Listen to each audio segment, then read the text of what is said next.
Welcome. Thank you for joining Opportunity Amidst Crisis, the webinar. We have a lot to cover, and I want to get to it all as soon as possible. I just have a few housekeeping items that ought to make the webinar more productive for you, okay?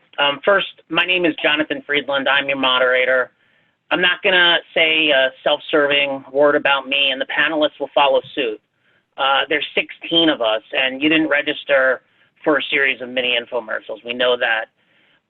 We'll all have to just be smart and suave enough to make you want to look at our bios. Speaking of bios, you can see a summary bios for all of us with links to longer bios, and those are at slides 79 to 83. You can see all our names at once on slide 9, if that sort of thing turns you on. There are our names. Bully for us. Speaking of the slides, see what I just did? I called your attention out to a specific slide number I thought you might want to look at that moment. And I'll be doing a lot of that, and that's the way we'll use the slides. This will be a series of Q&As intermixed with a series of conversations. I know the questions I want to ask, though the panelists don't. And when I ask a question that relates to a particular slide, I'll try to call your attention out to that slide. If I'm on my game, I'll even display that slide for good measure, like I did a moment ago.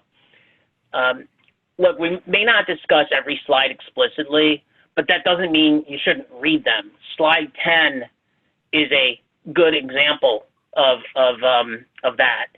A high-priced lawyer might charge thousands of dollars for a meeting that wouldn't convey really that much more than what that slide conveys. Seriously. In a similar vein, look for a moment at, and you see I'm scrolling to it, slide 77. There it is. It's a beautiful work of art. But then look away. I mean it. Look away, baby. Look away. That's my reference to a Chicago song. I do that sometimes, sorry. At least I won't blabber about Lemony Snicket for those of you with small children. But seriously, it's a great, but I clicked away from it. It's a great slide, and you might be tempted to kind of look at it a lot, but don't.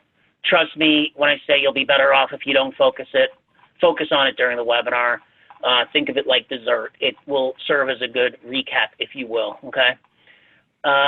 What else must I say? Financial Poise, the main event producer, sent all registrants a copy of the PowerPoint deck yesterday. If you don't have it, then take a look at the chat box, that Zoom provides, and you can download it from there. The chat box has otherwise been disabled, and if you have a question, you can submit it anytime through the Q&A feature. I'll see the question, and I'll work it in at the appropriate time. The organizational co-producers are listed on slide 85, and the corporate sponsors are listed on 84. And whether it's a mistake or not, I'm going to continue to do this, right?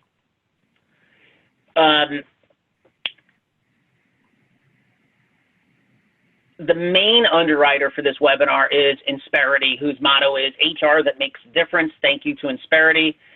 Last thing before we dive into the meat, or I guess the tofu if you prefer, if you get lost, so to speak, in terms of where we are relative to the beginning and the end of the webinar, or in terms of who is speaking with whom, although I will call that out, just look back at slides 3 to 6 at any time.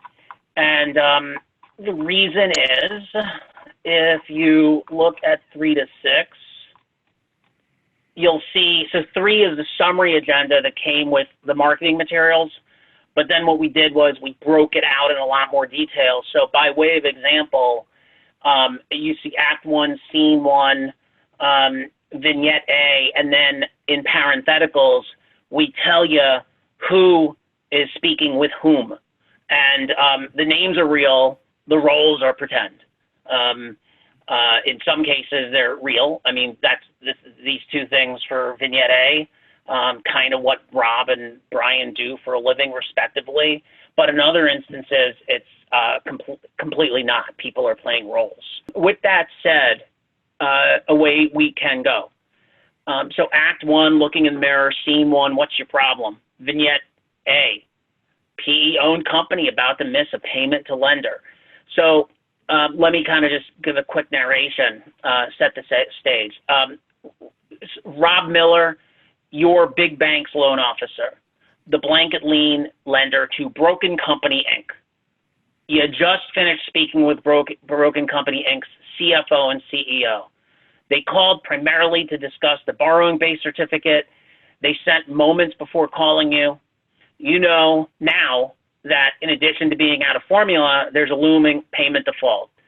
You decide to call Brian Borstein, the private equity sponsor's lead guy on the credit. So please prepare to call him. But before you do, I want to make sure that everyone is on the same page with respect to some basic relevant vocabulary. So question number one, Dimitri Karkazis, what's a blanket lien lender, and explain the difference between a secured and unsecured claim. Sure. A blanket lien lender is a lender that has a lien on substantially all of the assets of a company. Fundamentally, a secured claim is a claim that benefits from some form of collateral to support the claim. Primarily, what we're talking about are either ABL loans or cash flow loans. ABL loans are predicated on lending against particular assets. And in a pinch, the thesis is you can get out of your loan by liquidating the assets that you have liens on. In a cash flow situation, your exit strategies are a little bit different. Typically, you're looking at either a refinancing or a sale of the business as a going concern. Another way to look at it is that sometimes an ABL lender will only lend against accounts receivable and inventory. If the ABL lender takes a lien on other collateral, that collateral is called boot collateral. And that's what gives the ABL lender the blanket lien. They're not providing liquidity based on that boot collateral, but it does provide some additional coverage in a liquidation scenario. And perhaps most importantly, and it's relevant for this discussion as well, it forces the borrower to come to the lender to negotiate if they want to bring more debt into the capital structure, because that blanket lien acts as a block against somebody else bringing in additional debt secured by the collateral that the lender has a lien on. Great, thank you. Does anyone dare want to overlay on what Dimitri said? Raise your voice if you do. Okay. Next question to Matt Brass. Matt, what's a borrowing base certificate, and what does it mean to be out of compliance? Yeah, good morning, everyone. Thank you, Jonathan. A borrowing base certificate is a mechanism used to list all of your available assets that can be used as collateral for a loan, and to determine the borrowing base using the discount rate of the lender. It's a certificate. It's a formal calculation the lender uses to determine the maximum loan amount the lender can offer. It's a summary overview of a company's basically working capital. 99% of the time, it's inclusive of your accounts receivable and or your inventory. It depends on the type of business. Service companies with accounts receivable as their borrowing base certificate, distributors, both inventory and AR, a retailer we mostly inventory, and for example, a manufacturer would do AR and inventory, but in some cases, from time to time, they have equipment as what they call boot collateral. To be out of compliance or out of formula means that you're in an overadvanced position. There's more debt than collateral. Basically, you're borrowing on something and that collateral became ineligible. In an accounts receivable standpoint, usually when AR is 90 days or over, that is considered ineligible collateral. That's pretty much the summary, John. Thank you. Next question, Jeff Barcelone. So being out of formula is a technical default as opposed to a payment default. What are some other examples of a technical default? Sure, and good morning, everyone. As opposed to a payment default, the technical default is going to largely depend on the covenants in the loan agreement. But generally speaking, some frequent technical defaults that you see are reporting, such as a failure to timely provide audited financials or quarterly financial statements, and other covenant defaults, such as failing a fixed charge coverage ratio covenant or other liquidity, working capital, or collateral coverage covenants. Thank you. Again, I invite any of the panelists to raise their voice if they want to overlay. And for the record, you can do that at any time. I will sometimes make a point of asking. Okay, so hearing no overlay desire, let's go to Bruce Goldstein with this question. Bruce, what's meant by private equity sponsors lead guy? And what is private equity for that matter, just to make sure everybody is really on the same page? And finally, the compound question, what's meant by on the credit? Good morning, everyone, and thank you, Jonathan, for the intro. Let's start with what is private equity. I imagine most of the webinar participants are somewhat familiar with private equity firms, or PE.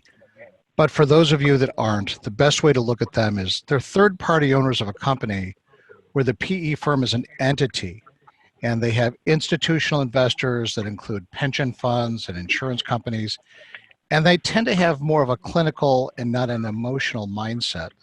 Whereas, in contrast with, as much as I hate to say it, family businesses or other closely held businesses, they're not as inclined to make decisions emotionally, and each decision is usually reasonably well thought out.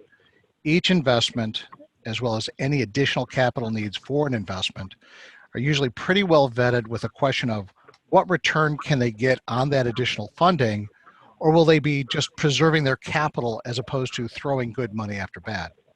Now, going back to the private equity sponsors lead guy, this is a party with a primary responsibility on behalf of the PE firm, and they're the point person for the firm to the company, and they're a designated representative to the company and its lenders and any other outside factions.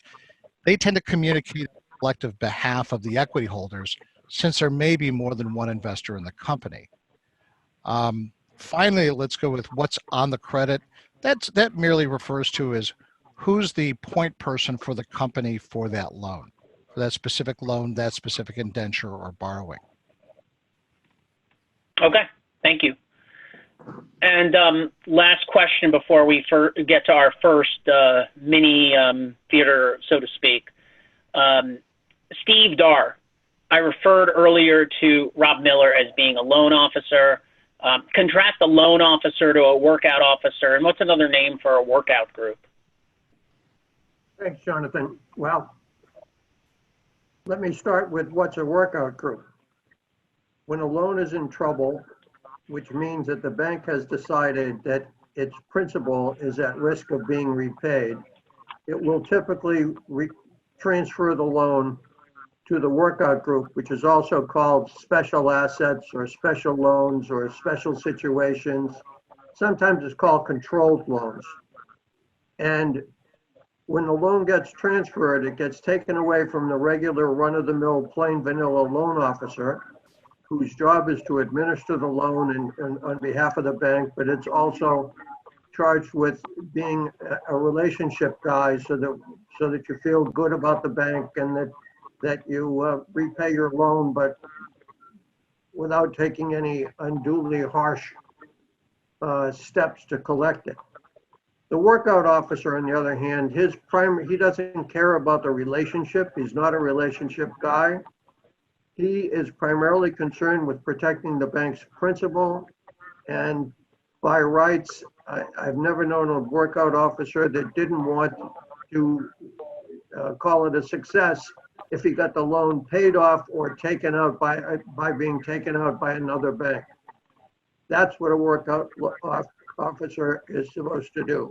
Protect the bank's collateral and collect the principal, and hopefully either, hopefully the company could become a good customer again, but more typically than not, it gets transferred to another bank.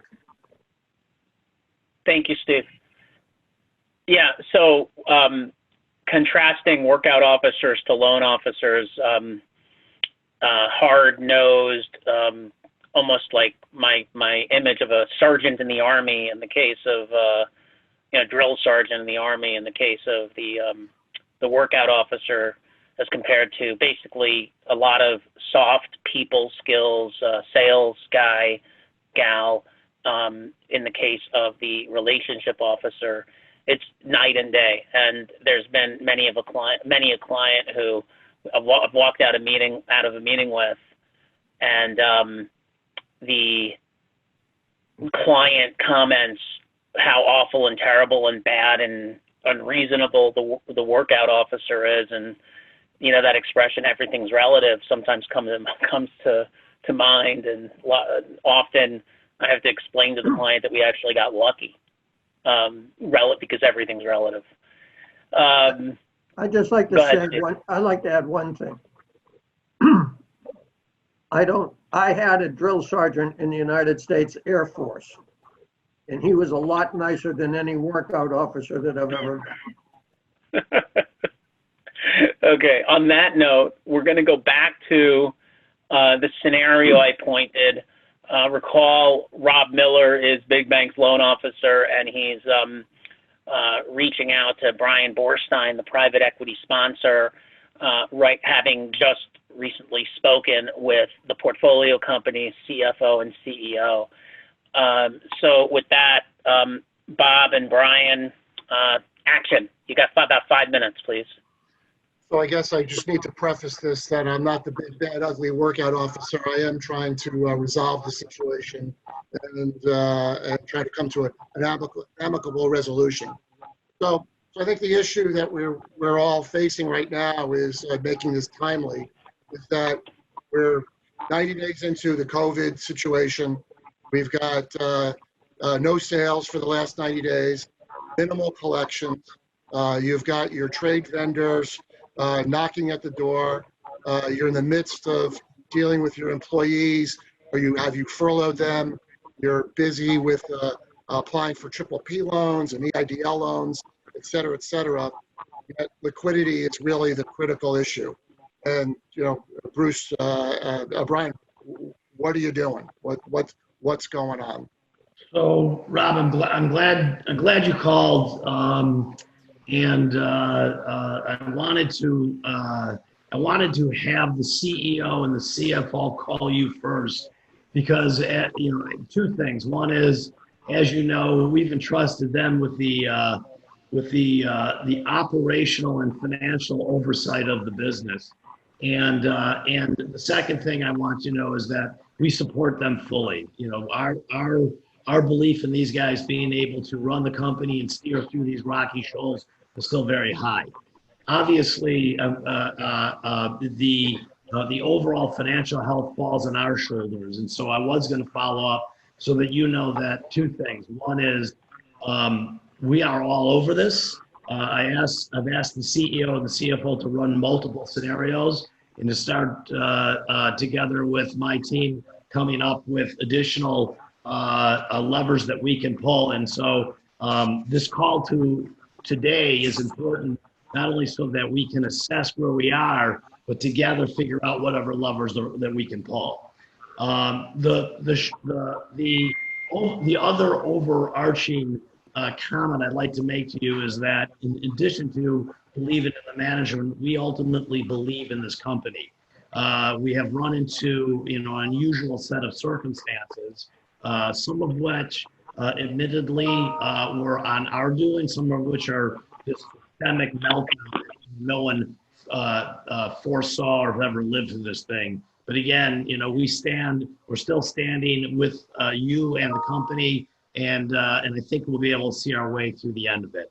So how did we get here? Plain and simple, as you know, through the years of this business, there is some seasonality to it, and we started to build to that season. And in doing that, we started to use cash to buy inventory in anticipation of being able to build our stuff for the coming season. What that did was reduce our cash and increase our inventory, which is typical for us. It also, as it relates to the borrowing base, gives us less availability because the cash is turned to inventory. We get lower advances on that inventory, and we haven't yet been able to turn that into accounts receivable. So the numbers are down. And then, as we all know, sales took a hit with the COVID, so that the cash wasn't getting replenished as fast.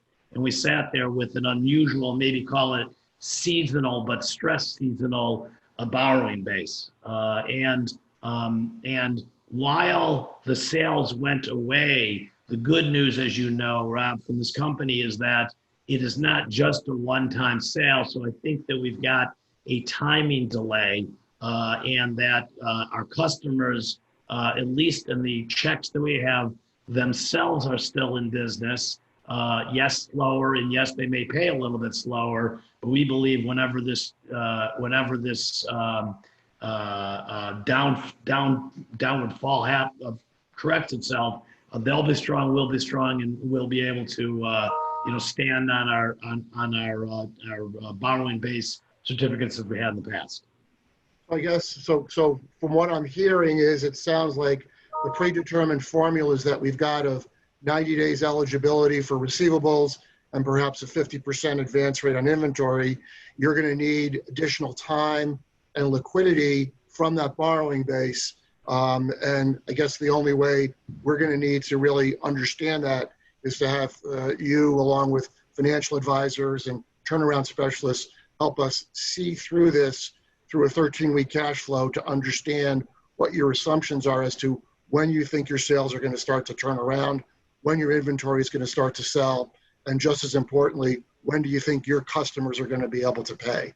So perhaps that's extending eligibility from 90-day eligibility on your receivables to perhaps 120, maybe even 150 days, and maybe on your inventory, we might have to what we call an over advance facility, which we will have to price accordingly and increase since we have increased risk, we would expect to be paid a higher rate of return for that, but at least that it would allow the company to stay in business and work its way through this COVID situation. One other aspect to preserve cash, obviously, if you're not shipping, if your locations are closed, I would assume that you've looked at furloughing employees, taking advantage of PPP funds, and doing whatever you can to preserve cash. Yes, we have. And, having worked with you for a while, I assumed that you would look for that 13-week cash flow. So I've asked the CFO to start working on that, starting really from the bottom up. To your point, we have far greater control over the expenses. In as difficult as it is to furlough people and cut salaries, cut our management fees, we are taking down what would be everything. We're getting down to the bone and getting through the muscle as fast as possible. The wild card, obviously, are the sales. So yeah, I'm glad that you have offered up some of these ideas because as it was always contemplated, there was the ability to have an over advance for seasonal reasons. While I get this is not just a seasonal issue, it's not completely out of whack under our agreements to be able to do that. But we will come to you not only with a 13-week cash flow, but we'll look at various scenarios on the revenue side and the timing. Then that will show us what the shortfall might otherwise be. And obviously, cash is king. We know that we're going to husband our cash, and we're going to accelerate whatever else we can to generate cash into our coffers, i.e. your bank. Great. I think the most important thing from our perspective is we know we're all in, we've heard the word 100 times, uncharted waters, unprecedented situations. But what we as a senior lender look for our clients to take control of is that which they can control: expenses, overhead, and trying to accelerate collections as much as you can, and putting off vendor payments as long as you possibly can. And that would clearly, the 13-week cash flow really is that roadmap that both sides, both lender and borrower, can evaluate, monitor, and tweak as the circumstances change and the pandemic continues, whether we're going to see improvement in your operations or further extension of delay. This 13-week cash flow really is that critical roadmap that we all need to follow. And I think cut. With that, I want to cut. And I want to point out to the audience something Rob, the banker, just said. It sounded all right, maybe in the first instance, certainly to him. But the part of me, as the lawyer who represents debtors, troubled companies, he talked about, well, maybe you could stretch the trade, right? And so there's a tension because the company, its owners, its board has duties to not just the senior secured, but to other creditors. It's got to consider what other creditors, like trade vendors, may do. So nothing can be considered in isolation. Now, David Lurie, you're a private equity person too. If your fund were in a situation where you were being asked by a senior secured lender to invest money into a company like Broken Company, Inc., it wouldn't just write a check, would it? Thanks, Jonathan. No, not right away, certainly. Bruce had mentioned earlier in his responses about the need to get a return. And stepping back, recalling that private equity firms are investing other people's money to generate a return, that influences how we put that money to work. In a healthy situation, you might see different layers of debt, some secured, some unsecured. But in a distressed situation where we're looking for a return, we also want to minimize our downside risk. So we are looking to put money into the capital structure in a place where we will have a seat at the table if there's a restructuring, and we may have a lever to influence the outcome. And what that means generally is that we want to be as high up in the capital structure as possible. At its highest level, you have equity, unsecured debt, and secured debt. And the secured debt having the first claim on the assets, we want to be as close to that secured debt level as possible. And what that means is we would invest senior to the bank and prime the bank. That would likely be very contentious because they're not likely to want to give up their position.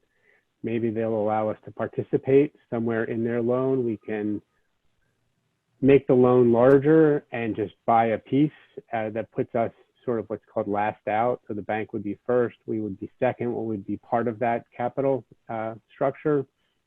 Oftentimes, senior lenders, institutional lenders don't like to have other people in their credit. So maybe we put that money in as a second lien, junior to the bank, but with a permitted claim against the asset. In terms of how we would put that money to work or make the investment decision, which is really what it is, it's an investment decision, we would underwrite the loan. And in a distress situation, underwriting an investment in the form of a loan is often analogous to underwriting a purchase of the business because you have to be prepared to own the business. And so we're going to go through a process of evaluating whether we're going to be able, the company will be able to pay back the loan, or if it results in us owning the company, we'll be able to generate a positive return after fixing whatever ails the company. We have to balance all of that against keeping those folks who are lower in the capital structure, particularly equity and management, incented so that they will continue to work hard to improve the company and turn it around and generate the return for all the stakeholders. Fantastic. Thank you. So now, audience, I'm gonna lay out another fact pattern. So next scenario, next fact pattern. Jeff Barcelone, you own and are CEO of Defaulting Debtor, Inc., a small company that makes and sells perfume to wholesalers and retailers. Sales were way down, resulting in some covenant breaches. But having converted its factory to make hand sanitizer, things are looking up now. Little Bank served you with a notice of default and asked you to meet and to bring your lawyer. Normally the meeting would be in person, but given the pandemic, you are doing it by Zoom, and you decide you don't need a lawyer just to have a conversation. Aaron Todran, you are Little Bank's loan officer for purposes of this exercise, and this is your first loan gone bad, so you're a newbie. First, we're going to observe as Little Bank's lawyer, Dimitri Karkazis, prepares loan officer Aaron for the meeting with debtor's owner and CEO Jeff. Then we'll observe the meeting itself. But again, first I'm going to ask a number of questions designed to elicit some responses that will make sure we all have some grounding, okay? So question number, audience, slides 23 and 25. This question is going to be to Michael Brandis. Michael, talk to us about the concept of fiduciary duties generally, and then especially in the context of an insolvent company. Thanks, Jonathan. Good questions. So the fiduciary duties are generally the obligations, the duties that a director or officer owes to their own company, the company that they're related to.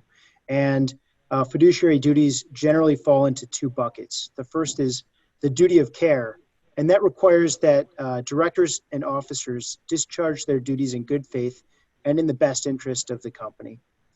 The second is the duty of loyalty, and that requires that directors and officers refrain from self-dealing or usurping the corporate opportunities or receiving improper personal benefits.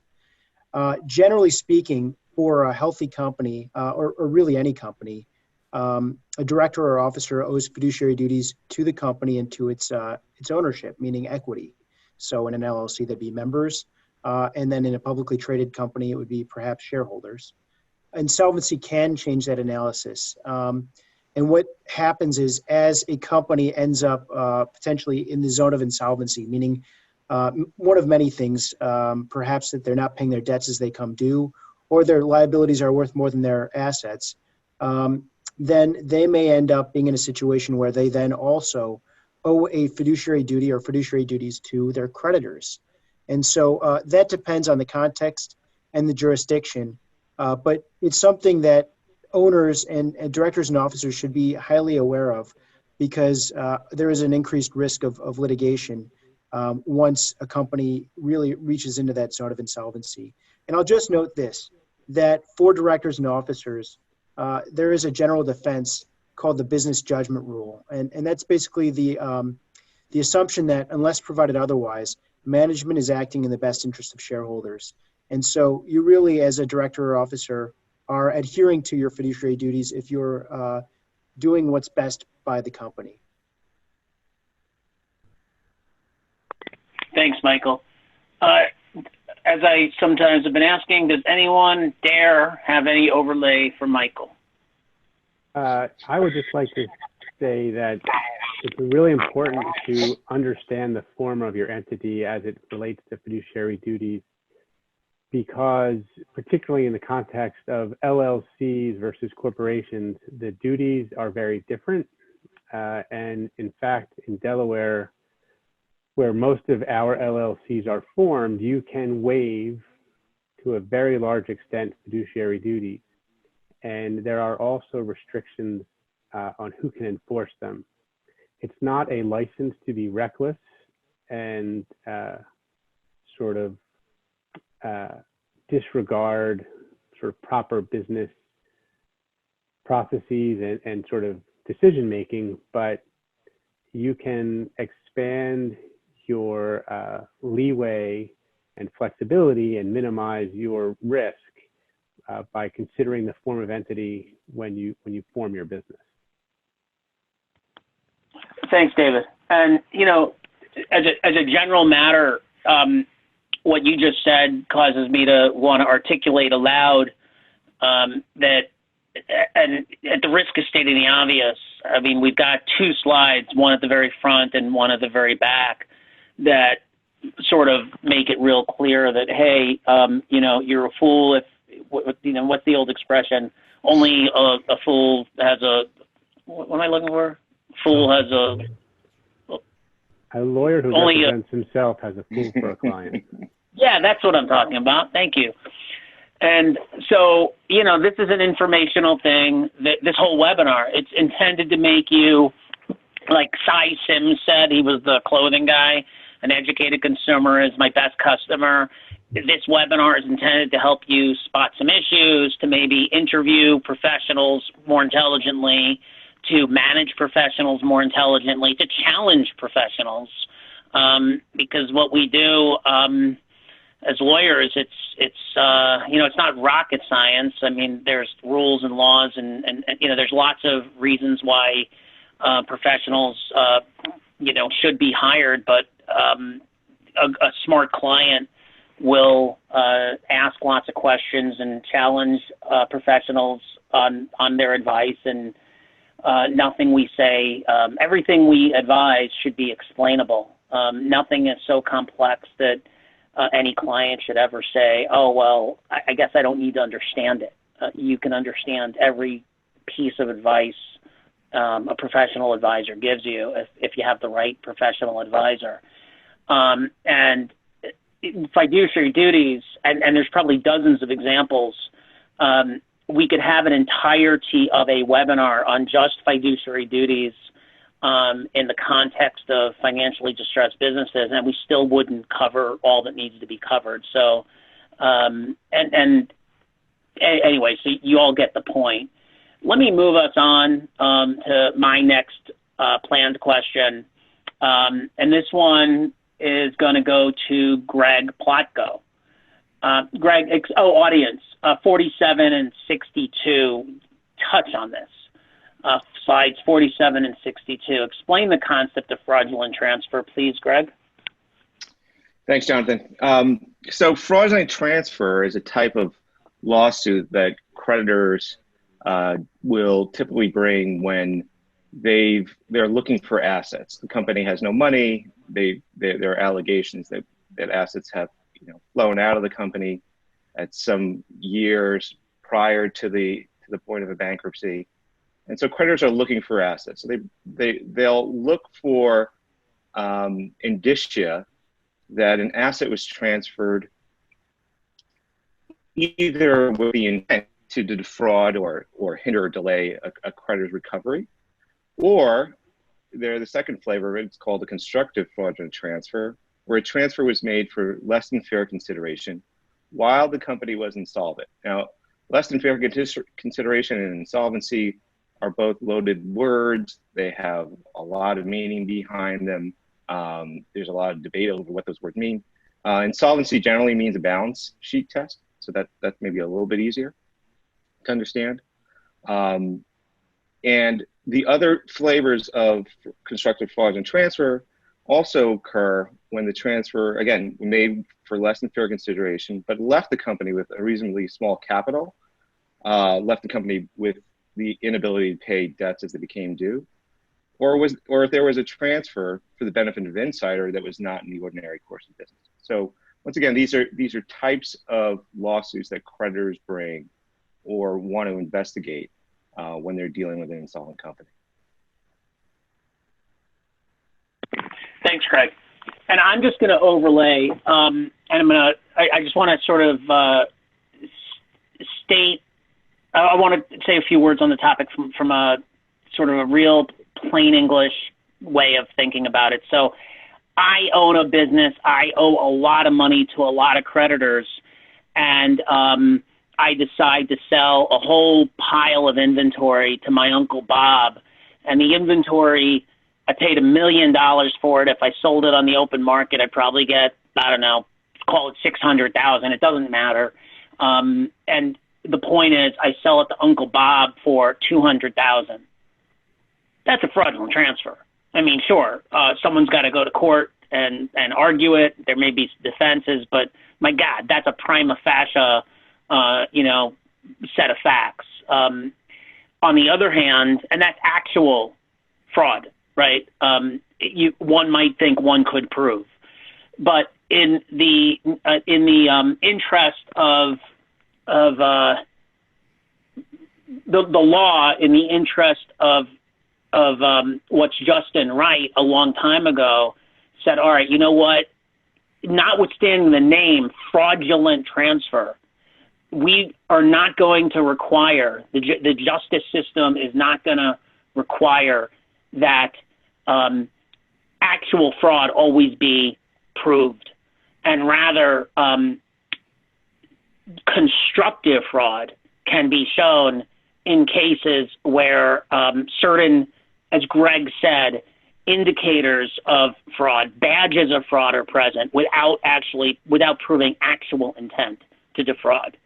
And again, like so many other concepts, I mean, listen, this webinar, the webinar is produced by Financial Poise. Financial Poise has standalone webinars on virtually all of these little subtopics that are coming up. Okay, so next question to Chris Cahill.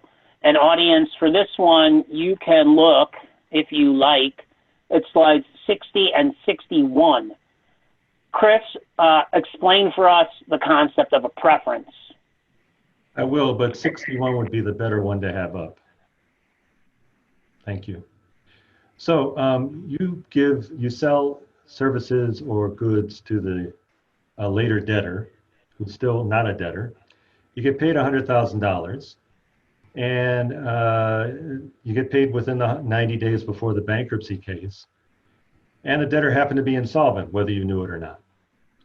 You probably didn't know it. You've done nothing fraudulent, you did nothing wrong, yet you could be sued by the trustee in bankruptcy or any of its assignees, or the debtor in possession for that matter, for having received a preferential transfer, which will be avoided and recovered. So you lose that lawsuit, $100,000 leaves you and goes into the estate, and you receive a claim. Now you have a claim for $100,000. What does that mean? That means at the end, you get the same percentage that other creditors get. So if it's 9%, you get $9,000 for $100,000. Well, that's terrible. Well, it's pretty terrible for the rest of the creditors too. So in that sense, preferential transfers serve their announced policy of equal treatment for all creditors. So it's lousy for you, but it would have been lousier for you if you'd been one of the other guys as well. However, you don't necessarily lay down and die. You can put up defenses. And two of the principal defenses to a preferential transfer are ordinary course of business / ordinary business terms, which basically means you dealt with the debtor on a basis similar to that you've always dealt with the debtor, no added pressure, a similar timeline between invoice and payment, or new value. You kept dealing with the debtor even though you hadn't been paid, or even if you had been paid, and you kept supplying the debtor. Well, those defenses are meant to serve the policy goal of having vendors continue to deal with the debtor rather than running to the courthouse. So you are exposed to preferential liability, but you can avoid it by acting in the way prescribed or encouraged by the code.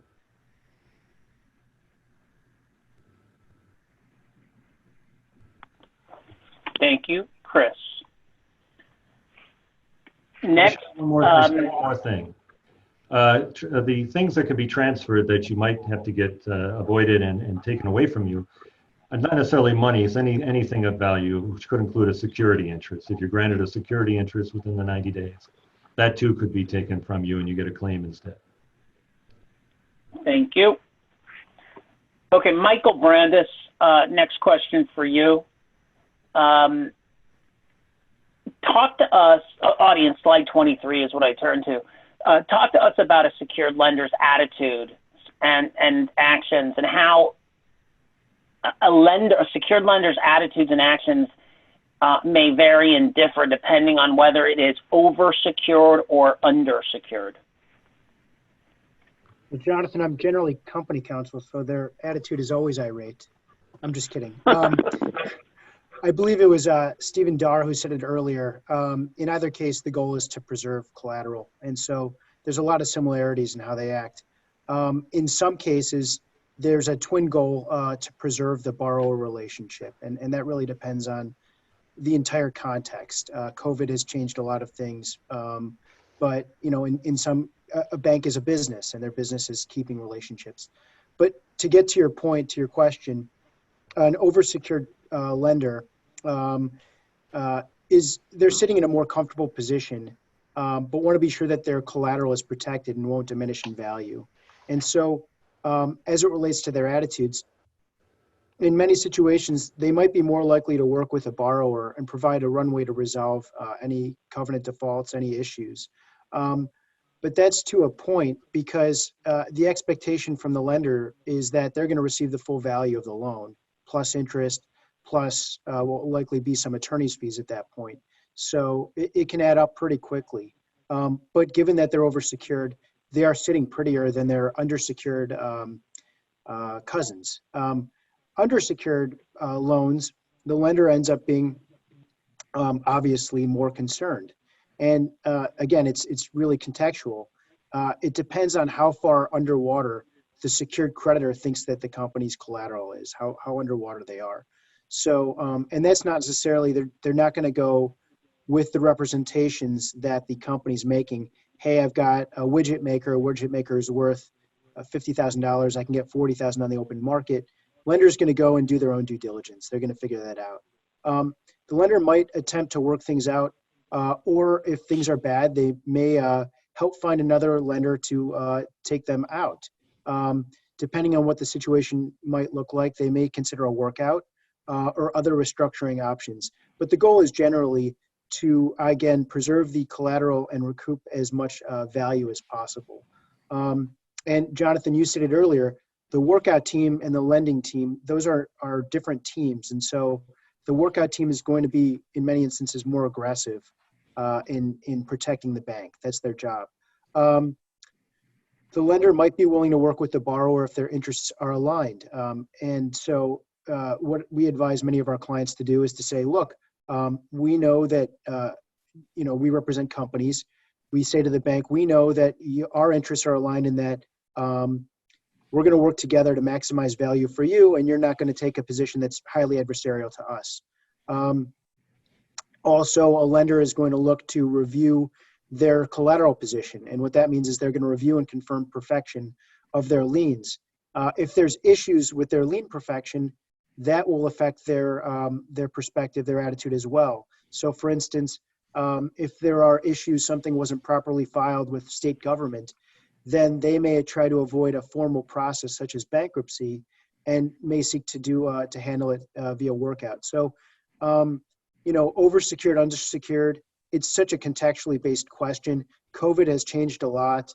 But generally speaking, oversecured sits prettier, undersecured gets a little twitchier. So that's my perspective there. Thanks, Michael. All right, so now you'll recall it was eons ago, but I had laid out a fact scenario. And to refresh your recollection, we're now dealing with a different company. We're dealing with Defaulting Debtor, Inc. And Jeff Barcelone is the owner and CEO of Default Debtor, Inc. Small company, makes perfume. Traditionally, now it's making hand sanitizer too. Aaron Tondren and his lawyer, Aaron's with the bank, Dimitri's represents the bank, and they're getting ready to meet with Jeff. So lawyer Dimitri and bank loan officer Aaron, prepare for your meeting with Jeff, the owner of Defaulting Debtor.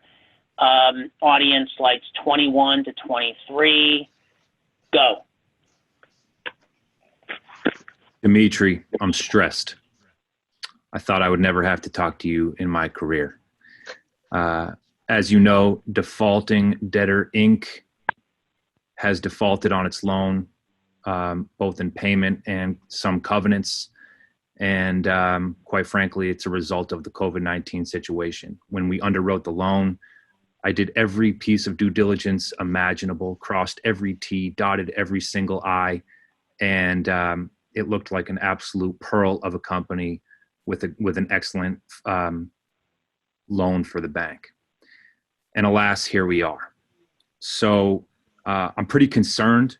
It's taken a lot of work to get here. I've worked for years to build up my reputation, which is only just starting for the early stage of my career. And I know how quickly that a reputation can be tarnished. And this is the first loan of mine that's going to go awry. So I'm trying to understand what we're faced with, on the two extremes. I'm hoping that while the perfume component to the business is hurting, the hand sanitizer pivot will help them through these challenging financial times.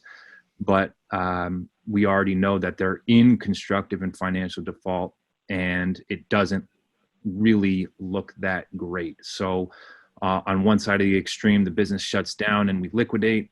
On the other side of the extreme, they're fine in a couple weeks, perhaps with a forbearance, and they're good to go. I'm greatly concerned about involving workout in this, the workout department of the bank in this situation. I'd like to avoid that at all costs, but that's part of what I need to talk to you about. Please help me out with the situation. What can I expect moving forward? Sure. Aaron, I know it's a tough situation. And listen, the fact that your borrower didn't immediately throw in the towel and has moved quickly to try to address the situation is helpful. But the reality is that it's a major change to the business, and there are a lot of potential problems that can crop up when you engage in a fundamental change in the business in that manner. So it's really important to get a good handle on it. And frankly, the fact that they've been able to do that so quickly and that the situation might be resolved with a forbearance agreement and then back into a performing loan status is a testament to the underwriting that you did on the front end. I know you've got a great relationship with Jeff, and that actually could be very helpful on a go-forward basis during this workout. And I know that you're sensitive to the workout group coming in and disturbing that relationship. Sometimes it's possible for a workout group to shadow a credit, to either join you at meetings or to work behind the scenes for some period of time. When you're a hammer, everything looks like a nail. So I'm a bankruptcy lawyer, and I happen to think that it's important to bring the workout group in, notwithstanding your relationship, notwithstanding your concerns, because they handle these types of situations day in and day out. They know all the tricks of the trade, and frankly, a fresh set of eyes coming in might help you and I develop a few new ways of handling this lending relationship. For what it's worth, at my firm, files move from our finance lawyers to our restructuring and bankruptcy lawyers when the credits deteriorate, and that's sort of important both on the legal side of things and on the business side of things to get a fresh perspective. The other thing that we need to think about, notwithstanding all of the underwriting, you may have made some business judgments on the front end about collateral to not take, or you may have gotten liens granted to you on all of the assets, but didn't take the steps to perfect on absolutely every piece of collateral, like motor vehicles or things like that, because it just wasn't economical. Well, this is our opportunity to try and shore up our collateral position. But the important thing is we have to do it sooner rather than later. Time is not our friend here, particularly if we're looking to improve our collateral position. Yeah, I appreciate the insight, and I agree with much of what you said. I do believe in Jeff. I do believe in the business. I am happy with their pivot and their ability to overcome adversity in a time of extreme financial stress. And I am looking forward to working with our team and figuring out a path out of this. I will also say there's some other good news, which I forgot to mention before. Jeff is going to work with us. He's going to cooperate in any sense that he can, and he's not even going to bring his lawyer to this meeting, so we can just have a grown-up conversation. He's not going to bring his lawyers. We can figure out everything on our side. He'll cooperate to the best of his ability. I'm a little bit cut. You're out of time because. Guess what? Jeff is about to log into the meeting right now. So get ready to talk to him.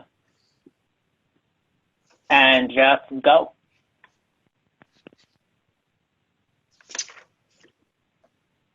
Gentlemen, good to see you. Sorry I'm seeing you under these unfortunate circumstances. I hope you have a productive conversation here today. Thanks, Jeff.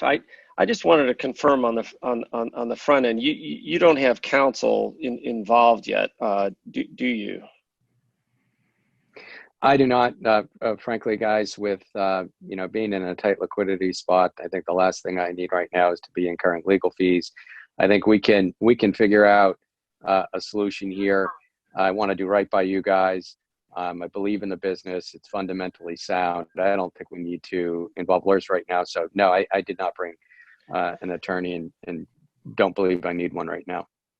Just as a matter of professional responsibility, I notwithstanding that confirmation, I think it's important as we move forward here for you to get counsel involved as soon as possible. We can have a brief high level conversation here and just sort of lay out where we're coming from. But I think it's really going to be important as we move forward for you to have counsel involved, because regardless of which way this moves forward, we're going to need to document what we do, and I think counsel is going to be helpful for you in terms of explaining what we're trying to accomplish here and making sure that everybody's getting this thing documented the right way. So I understand there's some expense, and obviously the bank's incurring some expense having me involved. But we think it's important to make sure that that we move this forward as efficiently as possible. And sometimes in situations like this, the old Carpenter rule applies. You measure twice and cut once, and so it's important to have counsel involved in order to make sure that we're doing this all the right way. So hopefully in our next meeting we can have counsel participate. I think what's one of the things that we just wanted to lay out for you is obviously you received the default notice, and Jeff can talk to you more about this, but we're looking for there to be a forbearance agreement of some type here in the near future, because the bank does need to have some structure around this situation, and so in addition to engaging a counsel to help us document that forbearance agreement, we're really looking to hammer out the terms of a forbearance agreement, and Aaron will put together with my assistance a term sheet for that forbearance agreement. But high level, those terms are going to include you providing an updated personal financial statement. The bank's going to be looking for some additional collateral from either the company or you personally. And we're going to be looking to get a financial advisor and or investment banker involved. And then the last thing is, obviously, this is resulting in additional expense to the bank in terms of monitoring the situation and figuring out how to move it forward. And so, as typical in a situation like this, there's going to be a forbearance fee involved in documenting the path forward here. So thank you, Dimitri. Jeff, just to make sure that we're on the same page, your instrument is a $15 million line of credit. And you currently have $10 million outstanding. Given your current borrowing base, there's about 1.5 million of availability. So there's a significant amount outstanding. We need to figure out a plan. Given the things that Dimitri just said, I'm curious, what is your plan? What are your intentions? Sure. Look, first, I mean, you guys need to understand I'm here to work with you. Frankly, this is a fundamentally sound business. No one could have imagined COVID was going to hit us the way we did. It changed the business. We were in a tight liquidity spot, but we didn't sit on our hands. We pivoted, and we pivoted in a way that is positioning us to a recovery. So when COVID ends and we can go back to our normal business, we will be fundamentally strong and be able to perform. Frankly, I want to work out a deal with you guys.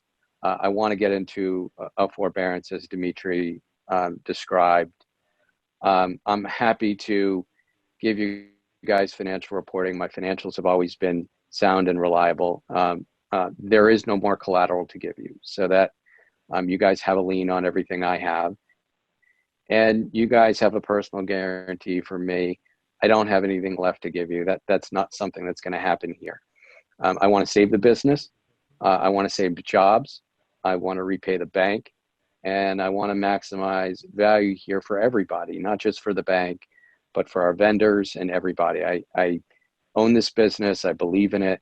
I'm not walking away from it. And I think you guys have to understand too, that if I threw in the towel here, you're not going to do well in a recovery. You're not going to get much out of the collateral.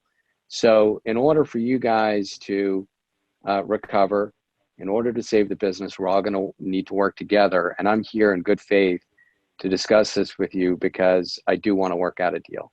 So that's the intention. I do agree with Dimitri. I need to do a little bit of homework and get some advice on what my options are. And frankly, I'm not sure that adding financial professionals into the mix, and I know no one knows this business better than me. I don't know that that's something that's necessary. It's just another cost. But I understand that you guys also need information, that it's helpful that when a third party vets that information that you're relying on. So I understand that, and it's certainly something I can consider. Jeff, I appreciate your candor. I appreciate your cooperation. Dimitri and I will circle back offline and come back to you with a plan to move forward. Thank you, gentlemen. I look forward to discussing this further. Thanks, guys. So, audience, we're now up to scene 2. We're running late, but remember, registration comes with access on demand. So, with apologies, by my best estimate, we have about 15 to 20 minutes to go until we hit the break. So just for your planning purposes. Scene 2, your problem is someone else's opportunity. Let me lay out the scene. David, Lori, you're always on the hunt for deal flow. After all, you are with Versa Capital Management in real life, and buying broken businesses is what that fund does. It's only a couple of days after the meeting between Little Bank, its lawyer, and defaulting debtor's owner. You're aware of the situation, and you've also heard that Little Bank already wrote the loan down and may be willing to take a haircut. You think the business might be able to tuck neatly into one of your other portfolio companies, allowing significant GS&A efficiencies. Give Greg Plotko, the lawyer you think you'll use on this deal, a call, please. But first, again, let's cover a few concepts. question to Joe Greenwood. How might David have heard of defaulting debtor? He's got no relationship to it. Yeah, David likely heard of the defaulting debtor through working the phones in his network of workout lenders, restructuring advisors, restructuring attorneys, and investment bankers. Depending on the size of the credit and the number of lenders that are involved, if it's a highly syndicated loan, maybe he got a call from someone on one of the trading desks at one of the institutions. Alternatively, depending on who the lender was, if it was a BDC or a lender who files, public filings with mark-to-market information, maybe it was David's own research that he was able to look through the quarterly filings and find out where, one of the credits was marked down and did some digging on his own. That's probably less likely, not a very proprietary thing. Everyone's doing it. Short answer is largely through his network of other professionals. David, did Joe hit it? How did you hear about this particular situation? I think Joe is spot on. I'll just expand a little bit. I mean, certainly there's the rumor mill. People go to conferences, TMA events, ACG events, CFA events.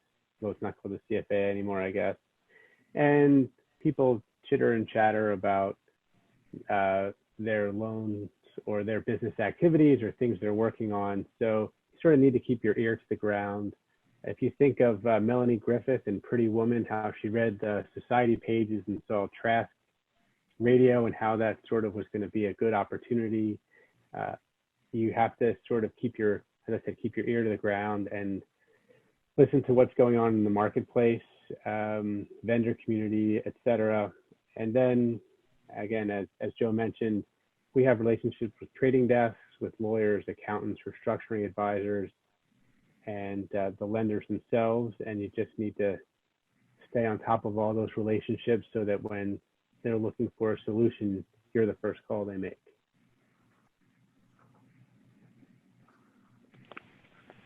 Great, thank you. Next question. Greg Lefin. I mentioned that Little Bank already wrote down the loan. What significance might that have? And what might a haircut look like?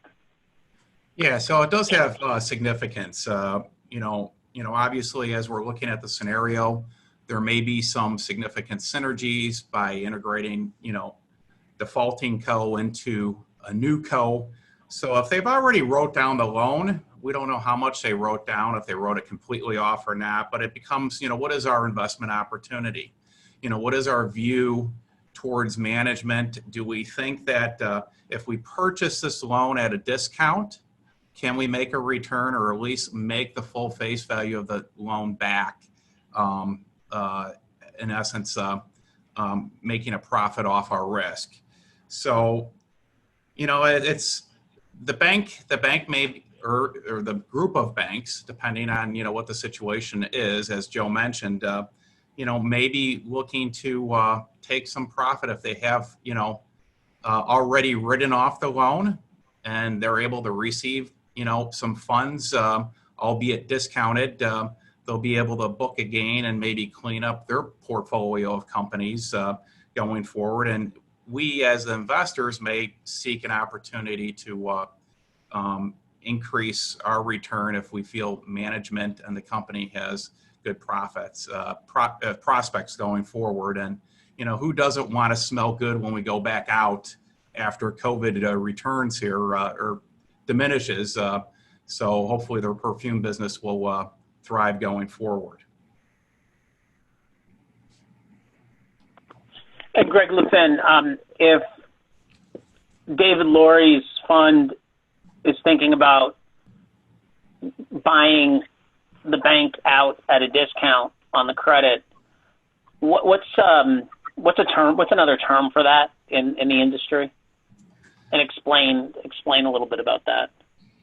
So in essence, we're taking over the loan, right? So it's loan to own is kind of the term that I think you're looking for here. The loan value stays the same, although we may have purchased it at a lesser value. So we're taking a risk that we will at least collect the lesser value that we paid for this loan, and hopefully we'll collect the full amount because we're in support of management. We may have additional abilities to help the company grow forward, et cetera. But it's, basically the loan value stays the same. We're taking it off the bank's books at a discount, and hopefully we may be a better debtor for the company going forward in helping them grow out of this situation.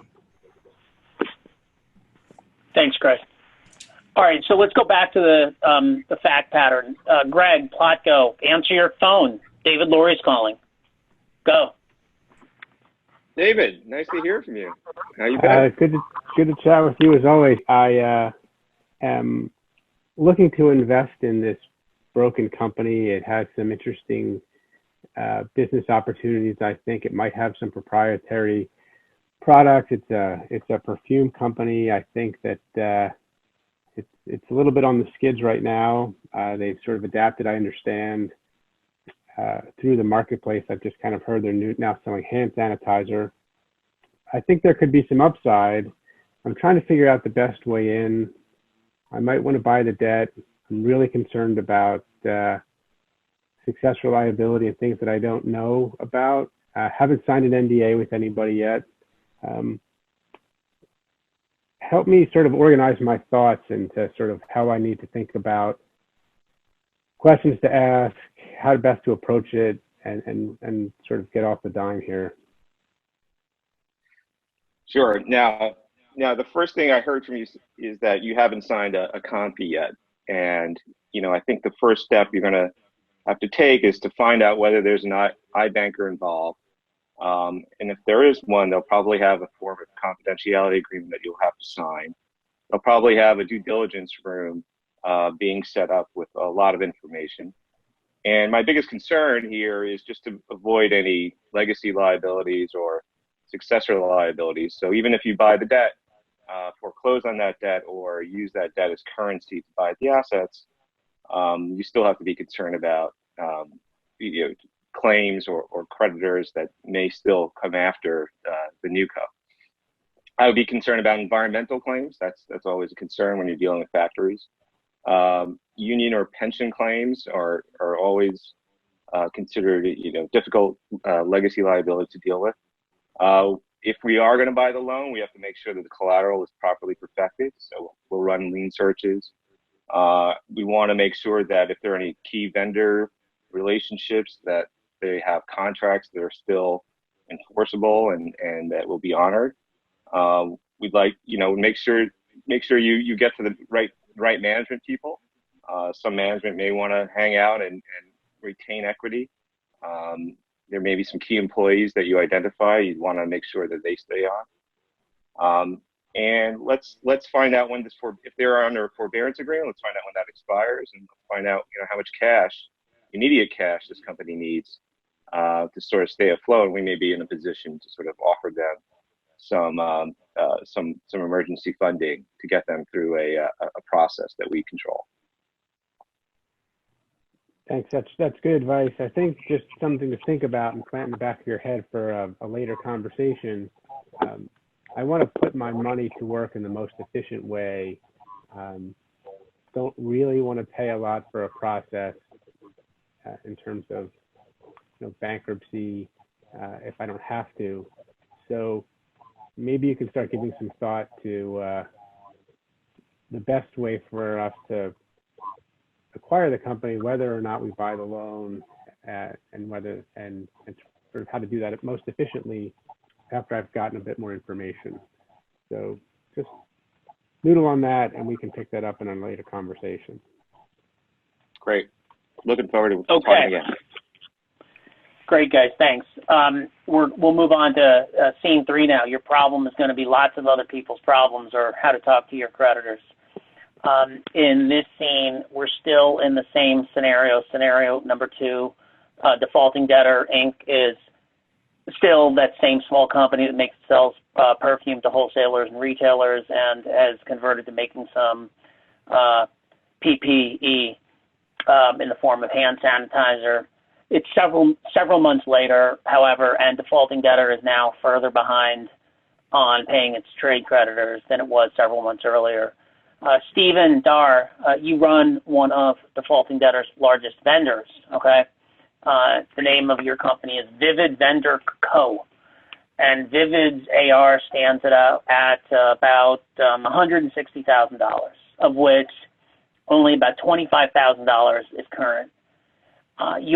Stephen, you're going to call Chris Cahill, one of Vivid's outside lawyers, and ask his advice about what to do. But first, as in the past, I'm gonna ask some more narrow questions of some people. Actually, out of an interest in time, let me just ask one. And audience, you could turn to slides 20 and 76.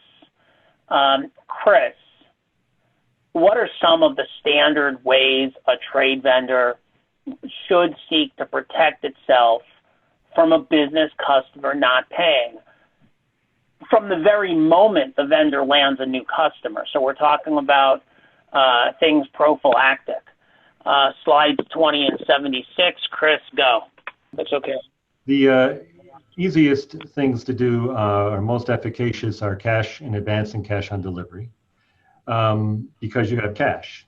Transactions done, and you have no preference liability possible in a later bankruptcy if something goes awry. So that's perfect, but there's a but there, which is how do you sell that? A purchaser will want to purchase on credit. Most of them do. And you might limit the amount of sales you can have. So that's kind of keeps that from being that common. So let's talk about some of the harder things you can do. You think, well, I'll just get some collateral and make it a secured claim.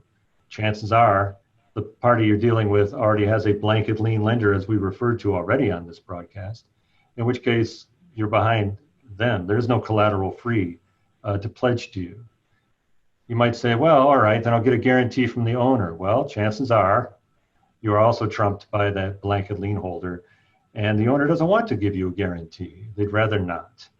Again, question of getting sales. Maybe you can get a security deposit like you do when you have a residential lease. Well, that's cash. Your customer needs that cash. It's going to be reluctant to agree to something like that. So those are the harder things you can do. But they would protect yourself if you can accomplish them. The easiest ones are probably if you have a significant amount of traffic between you and that customer, and if you have other customers, maybe they can all be brought together and you can get a credit insurance policy covering the lot from a credit insurance vendor. We have to pay a premium for that, and the credit insurance vendor will only pay you a percentage, a large percentage, but a percentage if things go awry.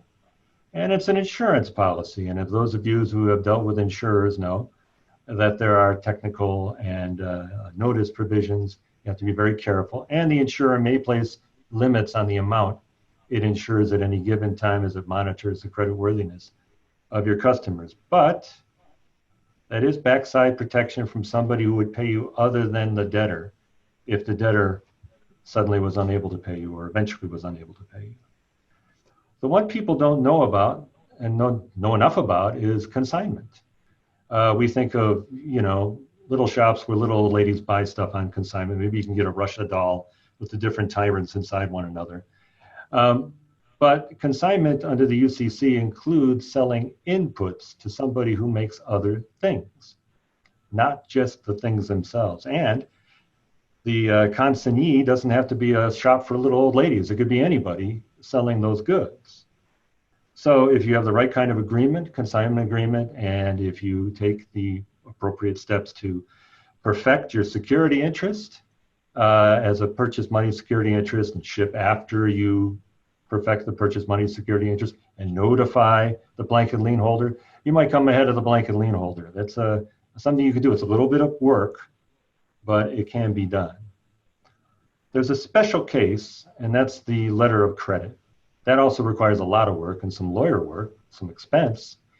And that's probably best preserved for large scale sales, say of a very expensive thing or something that needs to be done in stages. So you get paid in stages. But there, as in the credit insurance example, you have a third party paying. In this case, the customer's bank is brought into the deal, and an agreement is made that if you produce certain documents to the bank, evidencing what needed to be done, for you to earn your money, you get paid.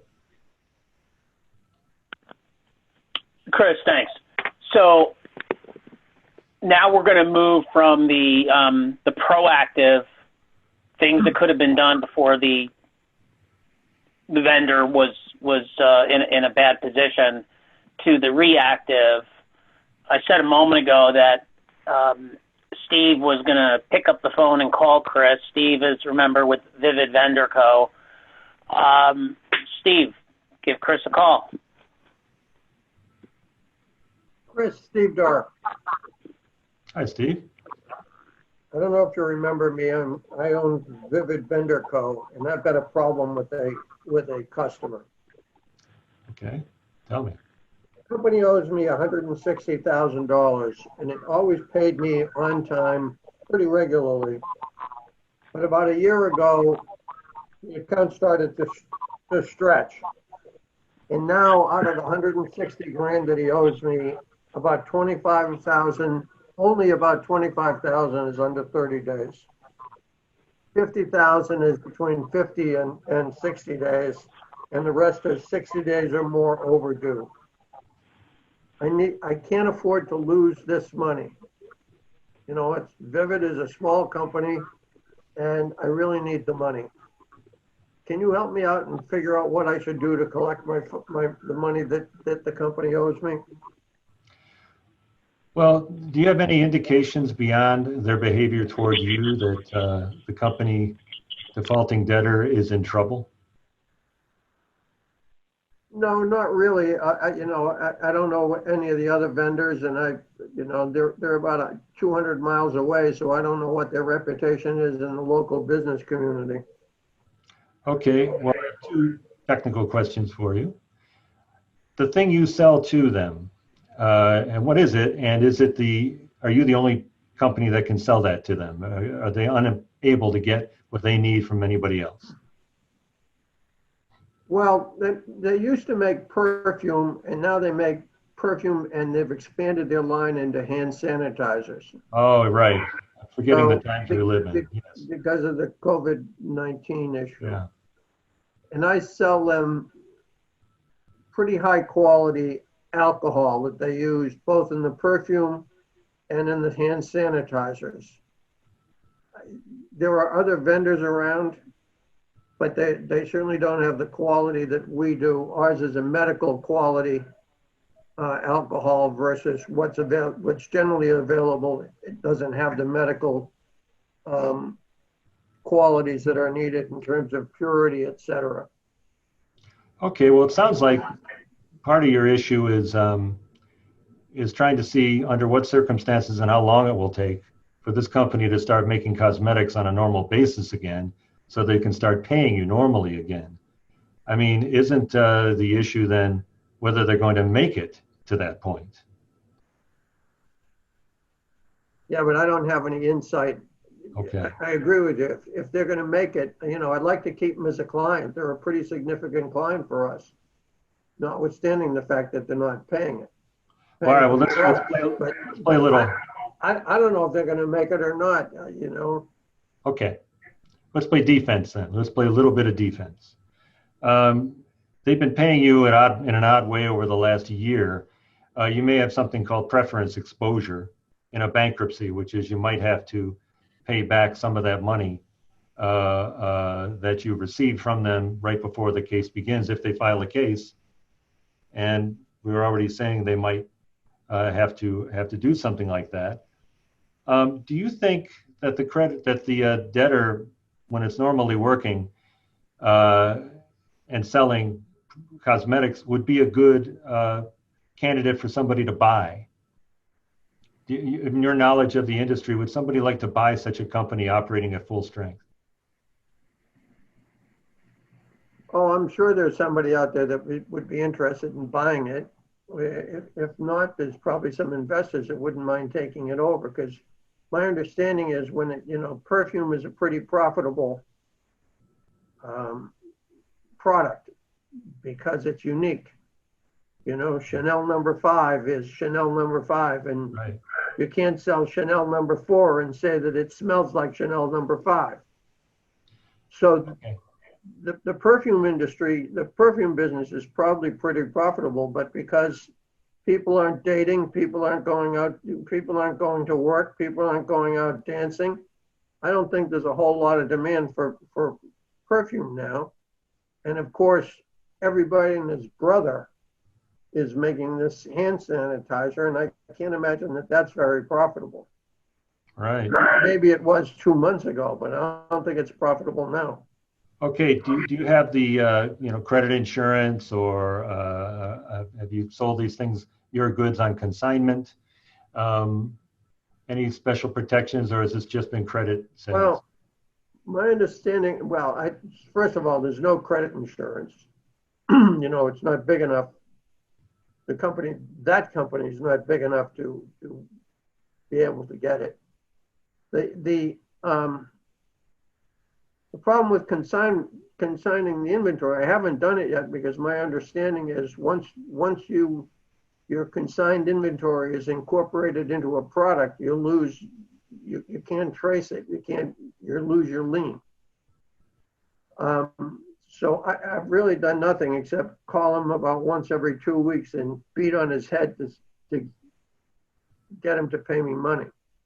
And then another important question as regards a potential bankruptcy strategy. Do you have a contract, or is this purchase order inventory relationship? Actually, it started out as a purchase order inventory supply arrangement.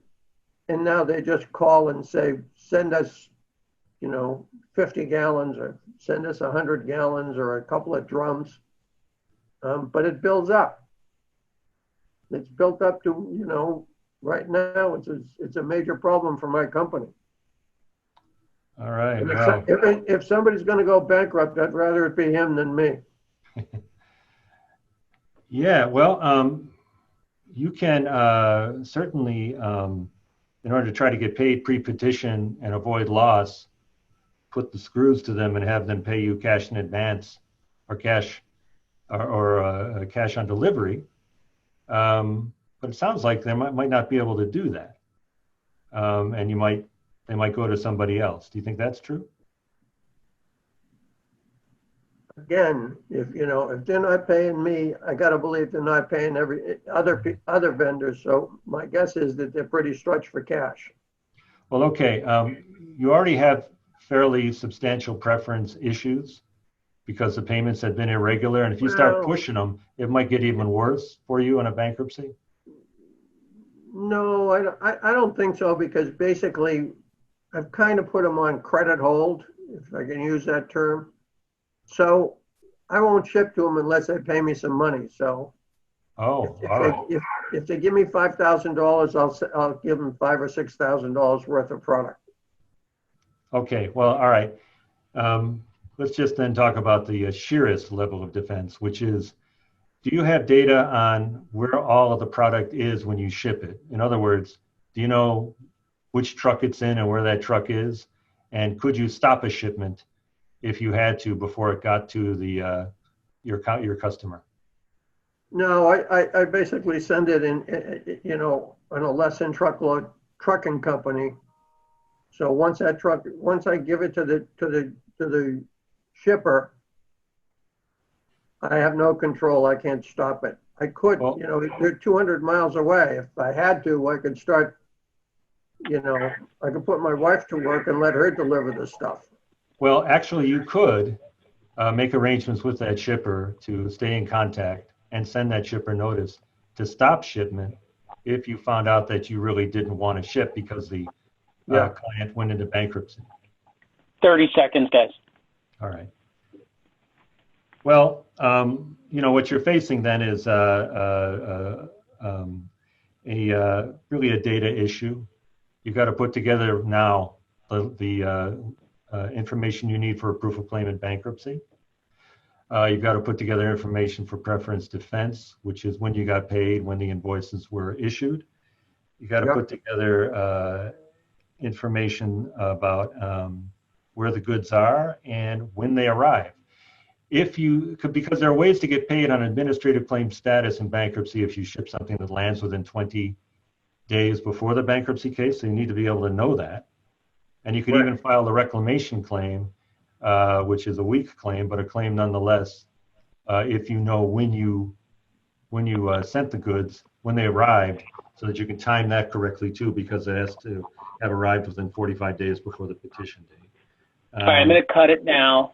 All right. And we're just going to spend 2 more minutes, and then we'll go to break. I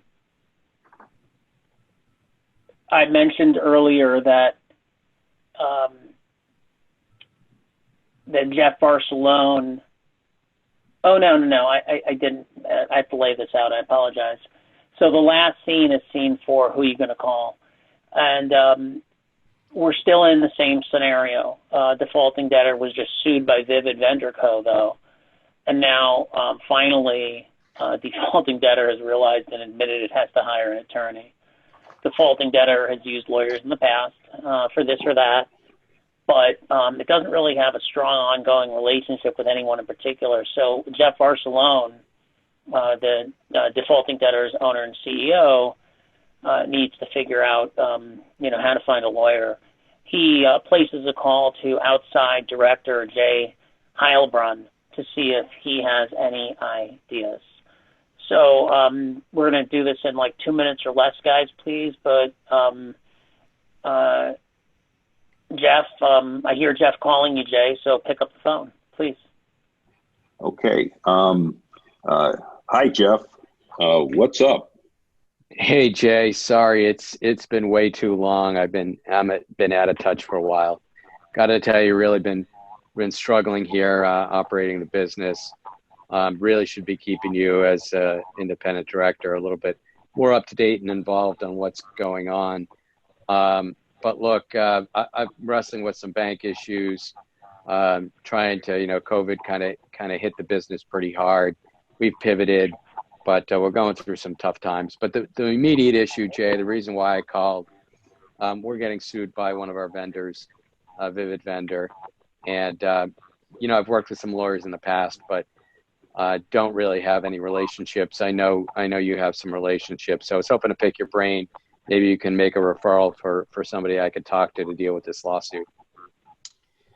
Well, Jeff, certainly myself and the other board members have a lot of connections for you. But it sounds like there's some really deep issues here with regard to the company.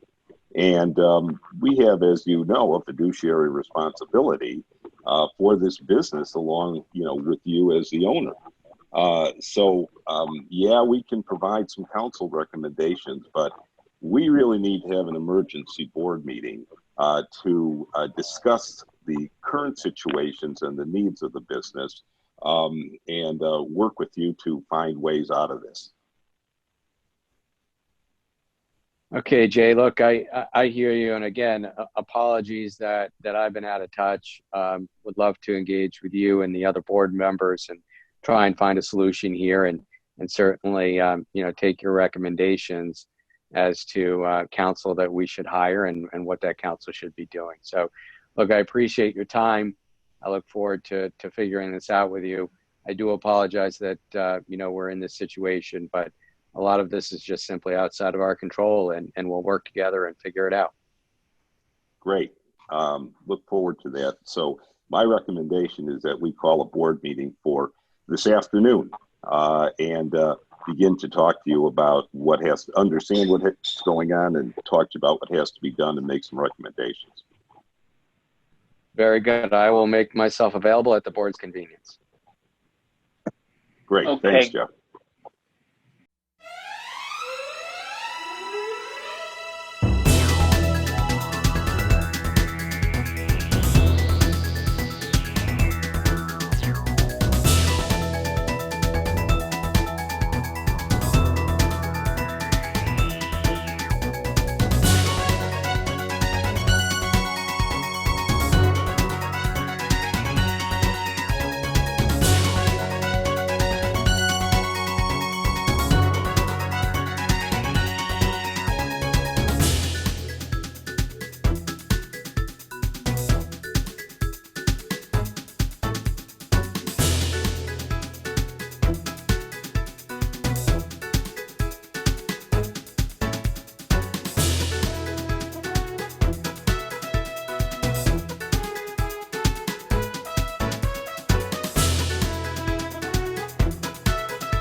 We're now going to begin Act 2, debating and deciding.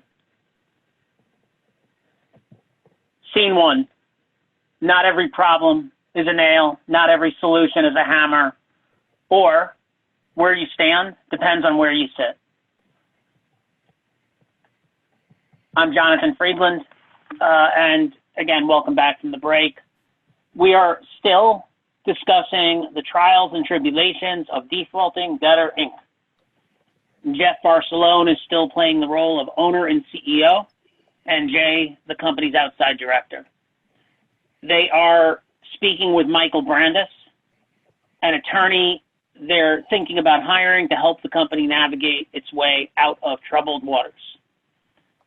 Audience, you should look at slides 11 through 15, 19, and 25. As before, studio, scroll in between them. And with that said, action. Jeff, Jay, thank you for your time today. It's a pleasure to sit down with you guys. I know defaulting debtor has a $15 million line of credit, which has $10 million outstanding, and which, given the borrowing base, has about $1.5 million of availability. That's correct, Jeff, right? That is correct, Michael. It's a pleasure to meet you, and your information is correct. Great. Does Little Bank have a lien on all the assets or something less than all of the assets? All the assets. Okay, a blanket lien then. What have your revenues and profitability looked like in the past, we call it pre-COVID? Sure. Look, pre-COVID, this was a fundamentally sound business. We've got the secret sauce, so to speak. Proprietary formulas in making the perfume, great license agreements. Look, we've like every business, we've had our ups and downs and our market swings, but we were well positioned within the market, had great market share. Obviously, I'm both the owner and the CEO, so it's an owner-operator business. I know it very well. Prior to COVID hitting and people no longer going out to social gatherings and using perfume, or going out and shopping in the usual retail outlets like drugstores where you would buy the perfume. Frankly, we just the demand has dried up. We pivoted well. We didn't just sit on our hands and say, "Woe is me." We pivoted into converting a factory to make hand sanitizer, and that's plugged the hole for us for a short period of time. But as you know, everyone jumped into that market. It became very crowded. So we really need, frankly, to have COVID clear up, and hopefully there's no further outbreaks, and the demand for our core business resumes. And in the meantime, we really need to find a way out of this little pickle we're in with the bank. So appreciate talking to you today and trying to figure that out. So people are smellier but cleaner thanks to your hand sanitizer. Just a few more questions before we dive into some of my thoughts about how initial thoughts on how best to move forward. It's just a preliminary meeting. Do you have any sense of how much Little Bank's collateral is worth? There hasn't been an appraisal, but I think it's just from knowing the business, I think it's safe to say it's worth substantially less than the amount of the debt. Okay, that's helpful. And can you just provide some basic costs, and how much did it cost to convert to hand sanitizer, the operations, and do you think it'll cost roughly the same to turn it back into a perfume manufacturing operation? Yes, it was pretty turnkey. We converted a factory fairly easily. If there were, frankly, from the liquidity position of the business, had it been a cumbersome and costly process, it wouldn't have been feasible for us to do it. But it was an easy conversion to making hand sanitizer, and it'll be an easy conversion back to operating our core business. That's great. Okay. Where's the company incorporated and where are the operations? We're based in Illinois. We've got our main facility, manufacturing facility in Florida, and we're incorporated in Delaware. Excellent. Is there a personal guarantee? And if so, I'm assuming given you're the CEO and founder, can you let me know whether or not you have there be collectability issues for Little Bank? Yeah, look, I mean, I've got a PG with the bank. I've had a PG with the bank for a while. You know, frankly, it's just not something I'm too concerned about. Certainly not something I want to dive into on this phone call. Okay. I understand there's a pending lawsuit. Can you want to talk about that a little bit? The complaint was just filed. We were just served with a summons. So we're, you know, definitely at the point of hiring you. Part of that is we need to respond to the complaint, either answer or motion dismiss. So it's at the very beginning. Okay, great. And can you let me know about your creditors other than Little Bank? You have a lot of trade creditors, landlords, things along those lines. So we had been in really good shape with our trade creditors, with our vendors, and frankly, until we've hit this rough patch, you know, frankly, our trade credit our vendor credit has swelled a bit. Between that and our other ordinary course unsecured creditors, we're at about $6 million total. Okay.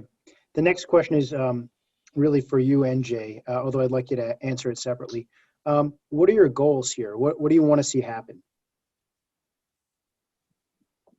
So look, obviously, I'm looking to save the company. I want to preserve jobs. I believe in the company. I believe that we're weathering a storm, that we can come out the other side. Clearly, in order to do that, I've got to get a deal done with the bank. I may need, you know, to get a deal done with other creditors and stakeholders. I recognize that, but what I'd like to do is try and preserve the business, to save all of the jobs, maximize value for all of my stakeholders, and frankly, I want to do the right thing. I built this business. I run this business. I want to stay a part of this business if possible, but I really want to make sure I try and do right by everybody. Great. Jay, did you want to add anything on to that? Sure. You know, we are, I'm a member of the board, and, you know, we're very supportive of Jeff. We have been for quite a long period of time. He's built a very nice business, and we want to do everything we can to help him through this process. I think it's really important at this juncture that a plan be put in place that has multiple components to it. One of the components is a business plan to see where we're going for the next, not only short term, but for the next year or 2 years, given some assumptions about the environment that we're going to be dealing with from an economic standpoint, and the customers that that the company has had over the years. So there's a business plan that needs to be put together, incorporating things that would deal with products, would deal with channels of distribution, would deal with a whole set of issues. There's another plan that has to deal with the vendors and how we plan to pay the vendors.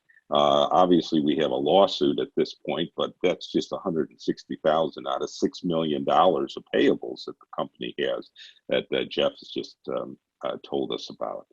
And the third thing is we need a plan for the bank in terms of how we are going to you know, address the outstanding loans that are there. And in all of these cases, I think we need to have a very active negotiating process that includes a recommended plan to each one of the debtors, be they the bank or be they the you know, or be they the trade creditors that we have. So, and that's not to mention we haven't even talked about other creditors and people we owe money to. I don't, you know, we haven't looked closely enough at, you know, insurance and at facilities, mortgages, those kinds of things. So we got a lot of things that are up in the air here that need some really in-depth work in putting a plan together of where we're going. It's very nice to say that I want to keep the business, Jeff, but we really need to be more in depth in terms of defining what that plan is going to look like for all the stakeholders, as you put it,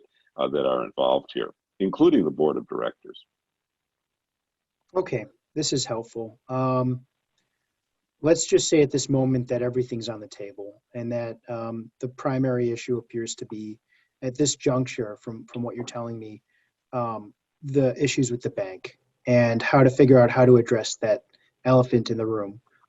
It's not the only animal in the room, so to speak, but it's the one that is creating or will create the biggest problem in the immediate future. So there's basically three ways generally to deal with the problem we're talking about. The first is to essentially reorganize the business. That doesn't necessarily mean going through a formal process such as bankruptcy, but it means saying we've had 10 years of bull market, you have some fat. By cutting some fat and working things out with Little Bank, you may emerge as a healthier and stronger company. Another way is buying it back, saying, you know what, the debt structure is unsustainable, but there's a way for you to retain equity through some sort of process. Again, that doesn't necessarily necessitate a formal process such as a bankruptcy, and I'll step into that discussion momentarily. And then the third is to say, and Jay, hinted at this, Jeff, despite your best intentions and your clear devotion to your company, that one option, and again, all options on the table, is to walk away. So I'm going to sort of hit each of these relatively quickly so that we can start discussing some of those issues. To reorganize, one way to reorganize is to work things out, to attempt to an out-of-court workout. And what that would entail is, at least in the first instance, you'd have to deal with a lawsuit. You'd hire a litigator and you deal with it, or you'd try to settle it. And then you'd, more importantly, engage in negotiations, discussions with Little Bank in an attempt to see how best to rectify the situation, whether or not that relationship is sustainable or not, or if you can find a new lender to take out Little Bank who will work with you. Another way to reorganize is to go through a formal process. And the most notable way is a Chapter 11 proceeding. And if that's the route we end up needing to take, we can talk about it. But reorganization in Chapter 11 is viable. It's a realistic way of reorganizing and cleaning your debt. But there is a lot of risk there. And I'm not going to get into those risks right now, but let's just say that is one option on the table.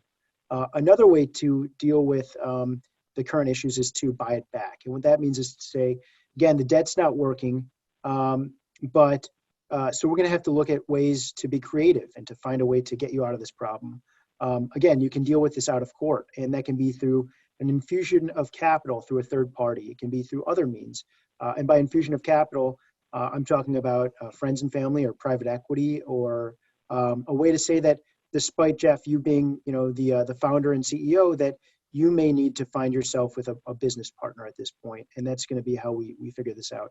Or you go through a formal process, such as a Chapter 11, where you go and attempt to bid on your own assets, or an assignment for the benefit of creditors, an Article 9 sale. There's a number of ways to deal with this.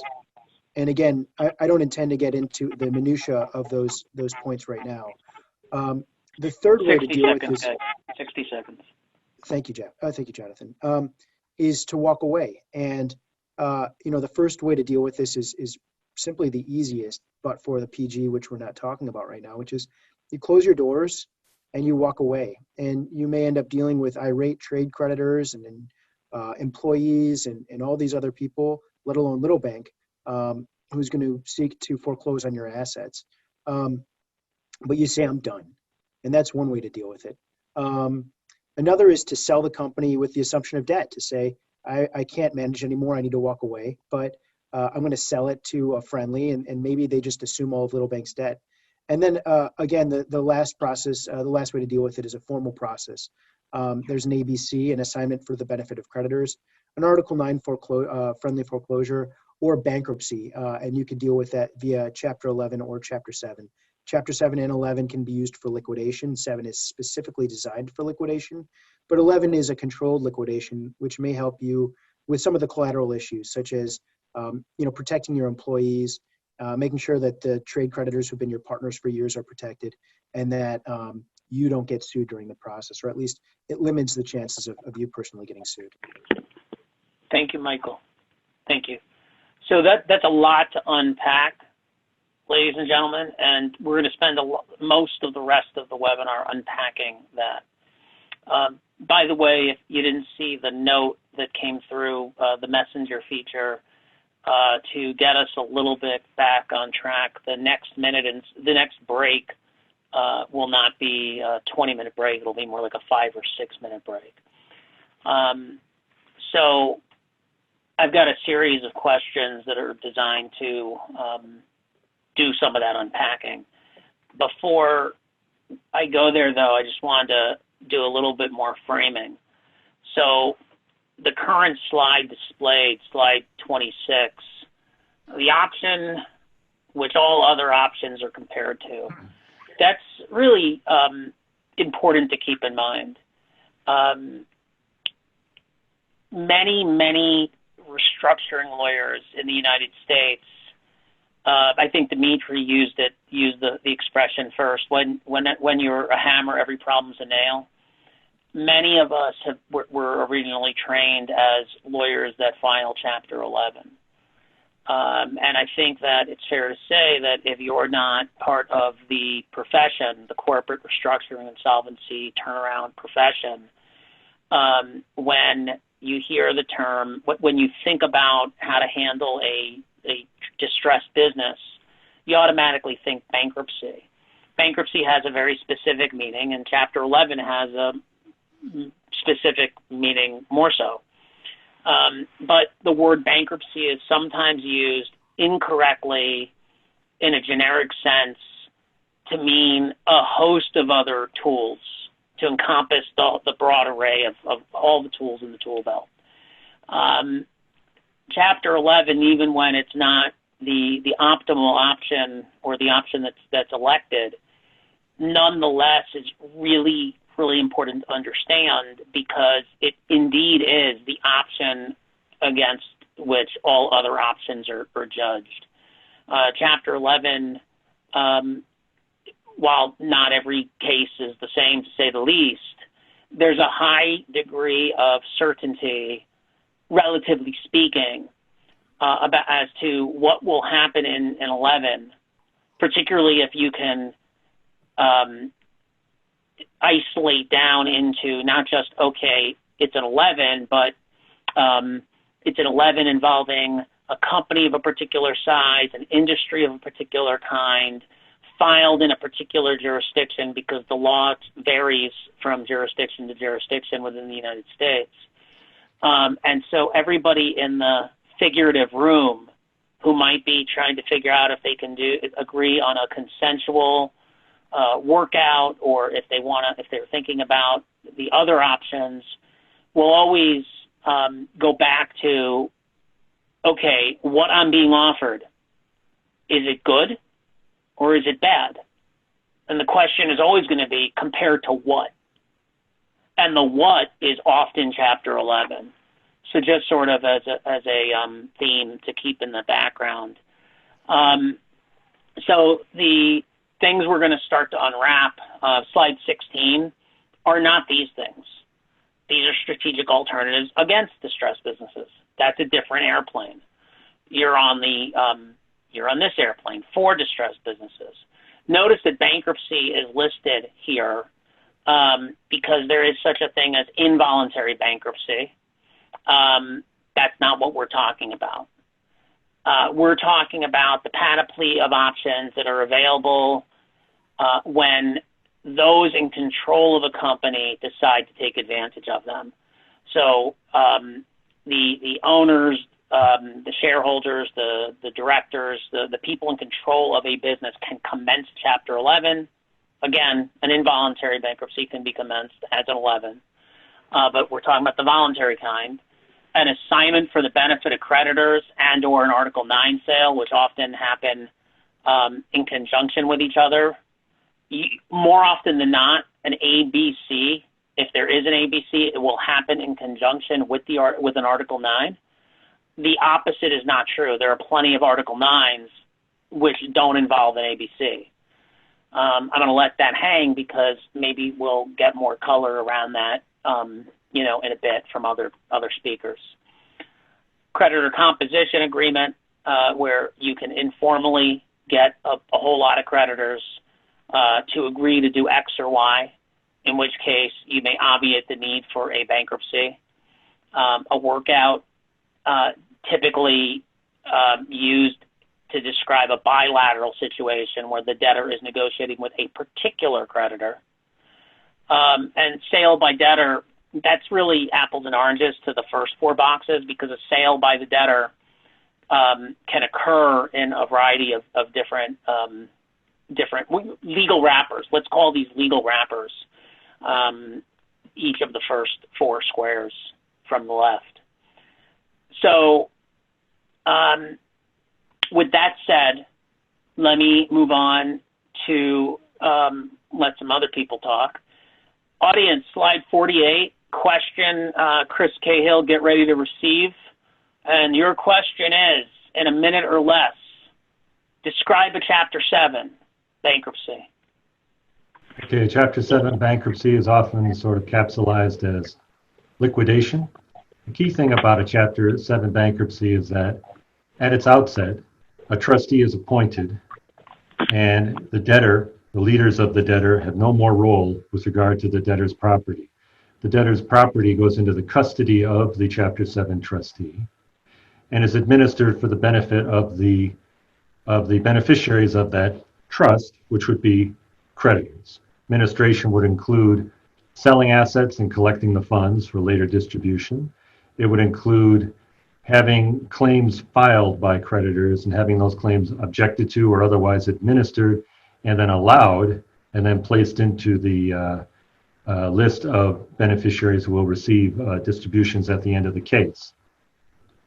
The trustee also, typically liquidates property, but could also run the business for a period of time if that would be advantageous for creditors.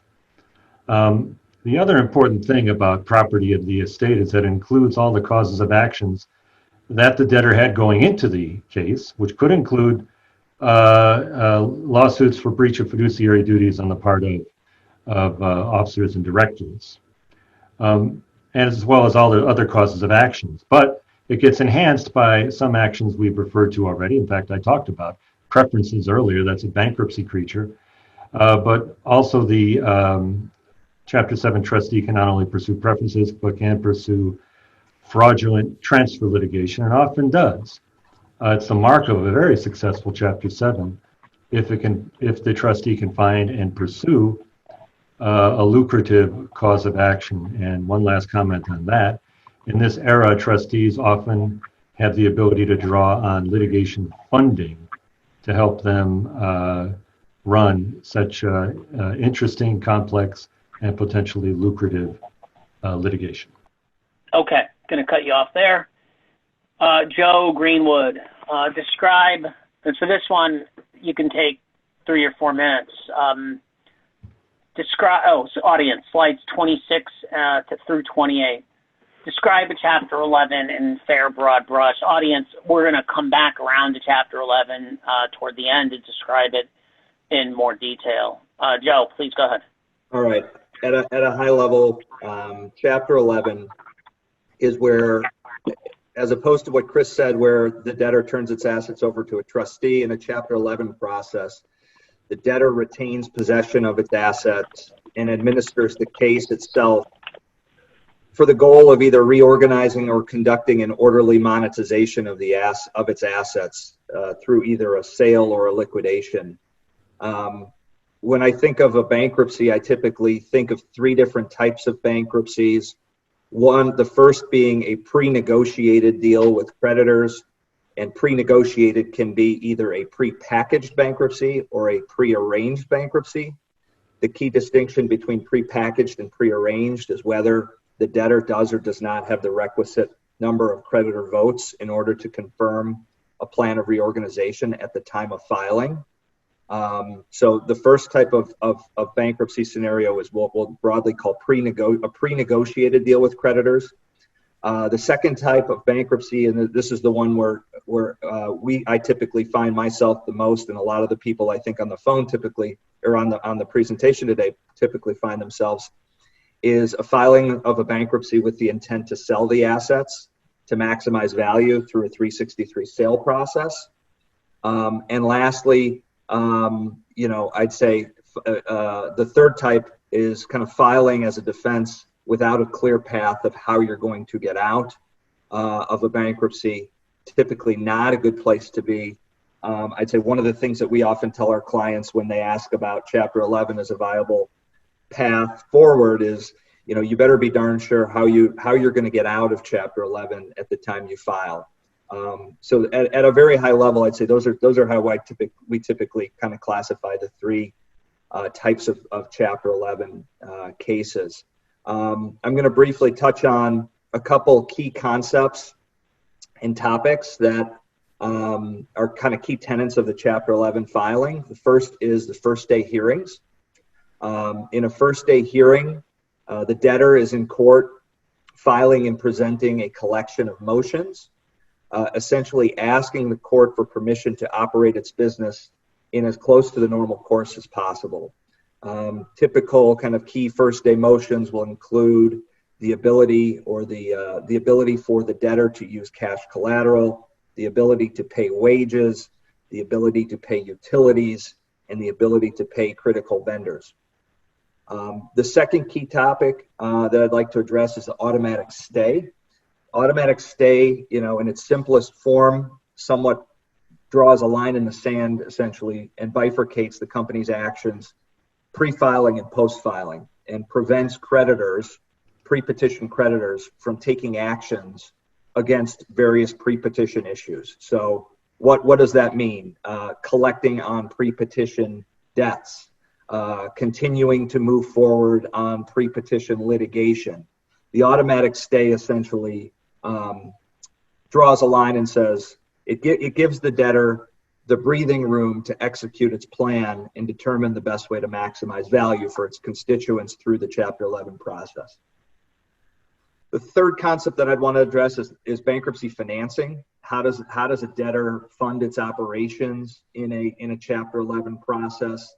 There's two ways that this can be accomplished. The first is through the use of cash collateral. Cash collateral is essentially cash that the business generates through its normal day-to-day operations.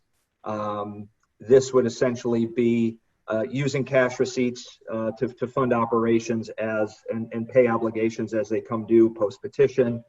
A debtor needs approval to use its cash collateral. And one of the key things that when asking for the approval to use cash collateral, the duty that the debtor must show the court and any lien holders for the collateral this cash collateral that it intends to use is something called adequate protection. And what that means is that the lien holders will not be harmed and that the value of their collateral will not diminish throughout the course of the Chapter 11 case while the cash collateral is being utilized to fund the debtor's operations. So that's one way to finance a Chapter 11. The second way is through something called DIP financing, debtor in possession financing. This is essentially third-party financing from a lender or a financial institution. In many situations, it is often one of the company's existing pre-petition lenders. In most cases, it's the company's existing senior secured lender who does not want to be trumped or skipped, if you will, by having someone come in or provide additional third-party financing and take away those liens that they have on what would otherwise be the best collateral. Joe, 30 seconds. The last topic I'd like to address is executory contracts. This is one of the key benefits of a Chapter 11 process. And as we look at how we differentiate which type of restructuring mechanism to use on a go-forward basis, I think Section 365 of the Bankruptcy Code and the ability, what that does is it allows a buyer in a bankruptcy context to assume, assign, or reject any executory contracts. So, for example, if you were contemplating a Chapter 11 or a federal receivership process, federal receivership is often we run a sale process just like a 363 sale process. but there's no 365 in a federal receivership. So if this is a restaurant chain or retail chain that has a lot of locations and you really want to leverage the ability to reject leases, you know, that would dictate kind of the path you move forward as in kind of the decision tree on which way to move forward. Thank you, Joe. Thank you. All right. I wanted to do one brief sort of contextual overlay to something Joe said. And I'm looking at slide 50. So for context, when a Chapter 11 is filed and what is necessary, one of the first things that happens is the filing of a number of motions, which are collectively called first-day motions, and sometimes there are slightly less time-sensitive motions that have the very creative name of second-day motions. So taking a step back, to put a company into bankruptcy is not a difficult thing in terms of the amount of paper it takes. In terms of lots of other things, it's very difficult. It can be complex. It's a big decision. I'm not suggesting otherwise, but one could put a $1 billion company in bankruptcy under the protection of Chapter 11 with just a handful. It used to be with the old form 3 pieces of paper. I think now it might be up to half a dozen pieces of paper. The problem with that is that bankruptcy is strong medicine, and it is sort of, I don't, forgive my analogy, but I've used it before. Chemotherapy and cancer, right? Chemotherapy is good. It kills the cancer cells, but it kills some of the healthy cells too. And in a lot of ways, you can see an analogy with the filing of a Chapter 11 case in this way. One of the most famous aspects of Chapter 11 is indeed the automatic stay. I don't care if a company is being sued in 5 lawsuits or 500 lawsuits. If it's facing, 10 imminent foreclosures on property or 1,000 imminent foreclosures, the automatic stay, which comes into effect immediately upon the mere filing of a bankruptcy, stops all of it. Now, there are ways creditors can get relief from the automatic stay, but they need to go to the bankruptcy court and they need to jump through the rules of the bankruptcy code to do it. So one of the most important, if not the most important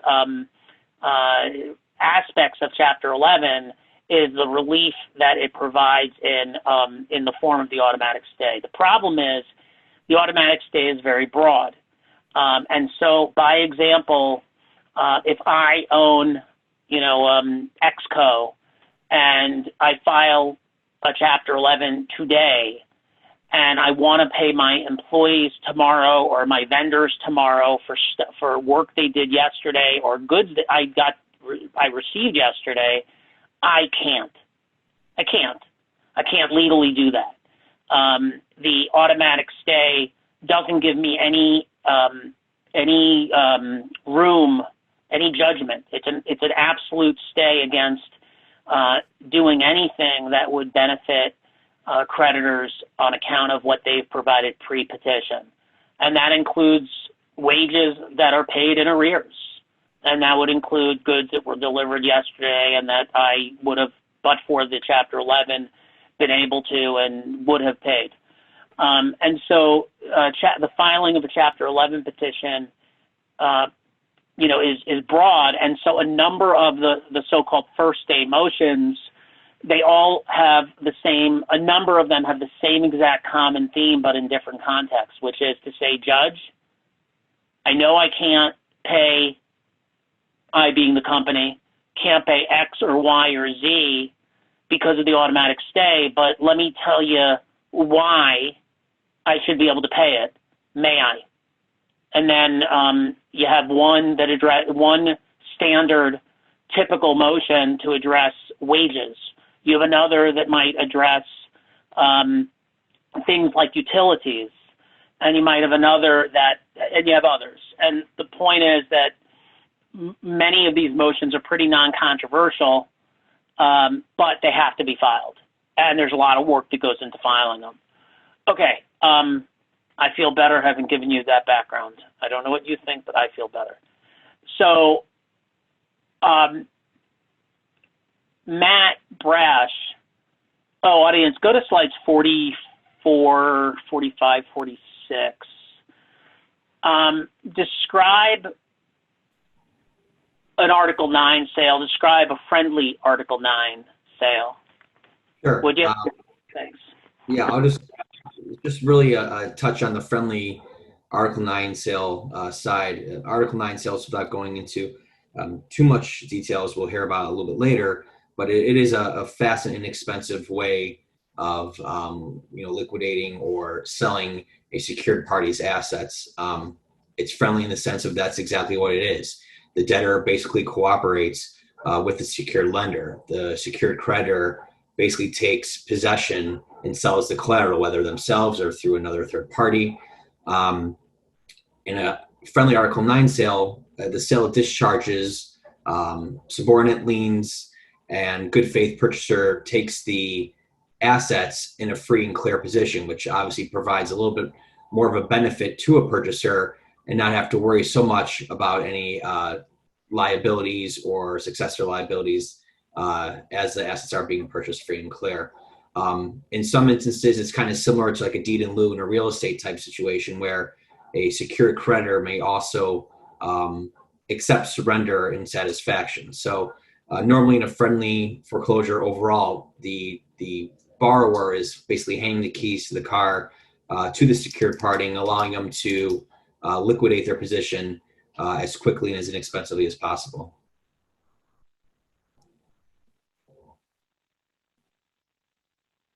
Thanks, Matt. You did such a good job. I'm going to stick with you for the next question. Describe, audience, slides 35 to 37. Describe an assignment for the benefit of creditors, and in so doing, compare it to a Chapter 7, a Chapter 11, and a friendly Article 9 sale. And on top of that, don't just compare it to traditional Chapter 11, but use this question as a vehicle to educate the audience a little bit about new subchapter 5 of Chapter 11. I'll give you a few minutes for all of that. Start however you want. Audience, slides 44 through 47, and then as Matt starts to, excuse me, I said 35 through 37, and as Matt gets into subchapter 5 of Chapter 11, I'm going to I have to find those slides, but we've got about 4 slides in a row that cover that. But Matt, go ahead, please. Sure. And Jonathan and Chris and Joe touched on the various, the Chapter 7, Chapter 11 bankruptcy. An assignment for benefit of creditors is similar to a Chapter 7, where the debtor, the assignor, assigns all the assets to a third party. In this case, it's an assignee. And the assignee has a fiduciary responsibility to the creditors to maximize the return on behalf of those creditors, whether it's liquidating equipment, machinery, inventory, collecting on receivables. A fiduciary has the responsibility to look into the operations and financials of the business, making sure that there was perhaps no foul play prior to the lead up to the filing of the assignment. What is unique in assignments for some jurisdictions, like in the state of Illinois, is there is no court proceeding. You don't have a judge or a court, rather, overseeing and supervising the liquidation and sale of the assets and the wind down of the business. Rather, the fiduciary is almost self-governing themselves, of course, though, within certain parameters and lines as far as making sure that creditors are receiving distributions on a priority basis, very similar to a bankruptcy. But similar to a bankruptcy, the S&E and fiduciary are still notifying all the creditors about the operational financial conditions of the business, allowing for creditors of all shapes and sizes to submit claims by a certain bar date. Usually that can be anywhere from 45 to 60 days out. And on a parallel path, the fiduciary, as quick and as efficiently and effectively as possible, is liquidating and selling the assets, recovering as much of the receivables, and winding down the business affairs of the company in order to maximize the return to those creditors, and provide the company with a way to effectively and efficiently wind down its operations. Now, an ABC, as Jonathan alluded to before this, does not have an automatic stay. And that is very crucial and critical in certain jurisdictions, especially in Illinois, where parties have the right to go ahead and pursue the secured interest if they wish to. Many times in ABC, you are working with the secured parties to get permission to liquidate their collateral. As an assignee or fiduciary, or even as the borrower is making a case for that by indicating that the secured parties would have a better success or higher success rate of maximizing their collateral through an ABC, other than going through a bankruptcy or various other channels.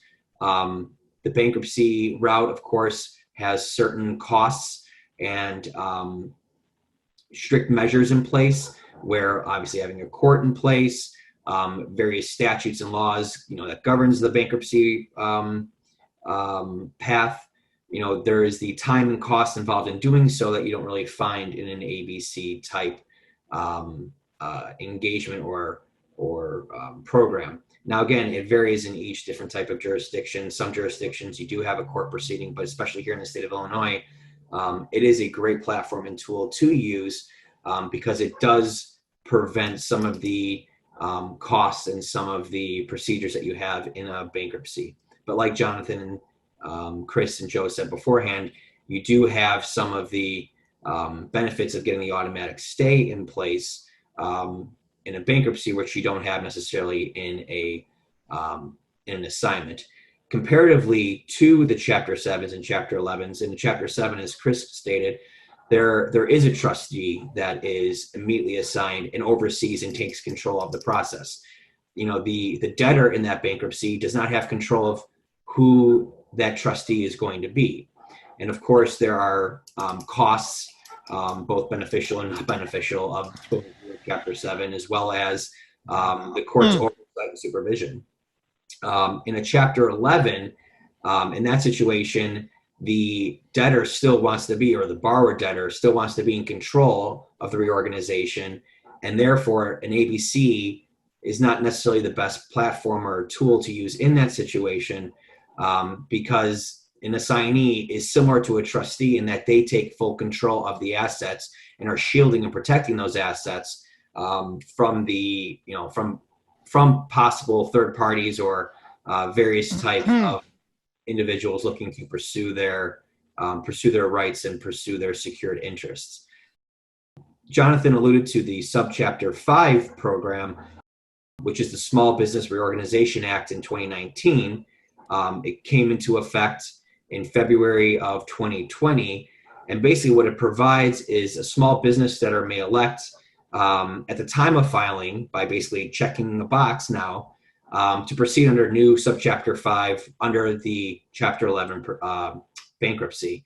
The legislative purpose of the SBRA was to provide a fast track for small businesses to confirm a consensual plan with the assistance of a private trustee. So there is a trustee that is automatically assigned to a debtor in a Subchapter 5, but they have limited powers. And I think that's one of the misunderstandings or misinterpretations of the SBRA, is that some potential debtors fear that, trustees can be appointed, I'm going to lose control of my business. That is not the case here.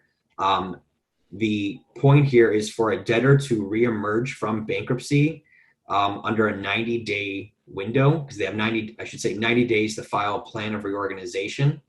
a consensual plan, hopefully, that gets confirmed on a fast track type basis. And the benefit to that is there are certain hurdles and milestones, or I should say certain hurdles and issues that you don't have to necessarily deal with that you deal with in a normal Chapter 11. For example, there's not a creditors committee. There's not necessarily the absolute priority rule.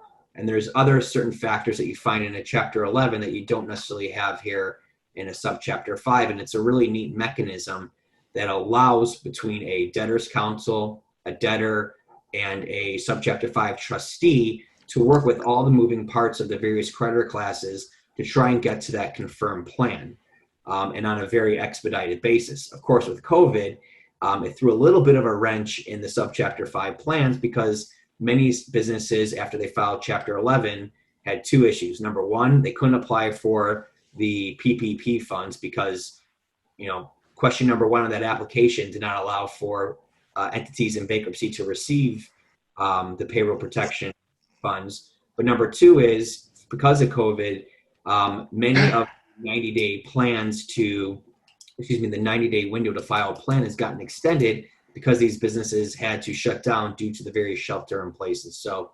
subchapter 5 has been a really unique tool. I think it's been something that has been a positive influence on small businesses being able to reorganize without having the cost of some of the other measures involved. But overall, when comparing it to an ABC, ABCs are still a popular tool and item to use when not having to deal with the supervision and jurisdiction of a courtroom. Thanks, Matt. One thing I want to, you said it, I just want to put a point on it. So an ABC is a lot like a Chapter 7 in many ways, but it's not in other important ways.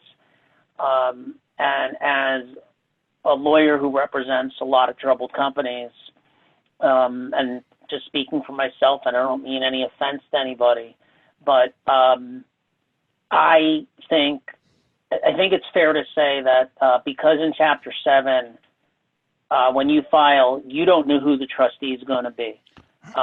The way Chapter 7 trustees are appointed, there's an application process where lawyers who, you don't have to be a lawyer, but they always are, at least in most parts of the country, can basically raise their hand. They apply to be a Chapter 7 trustee.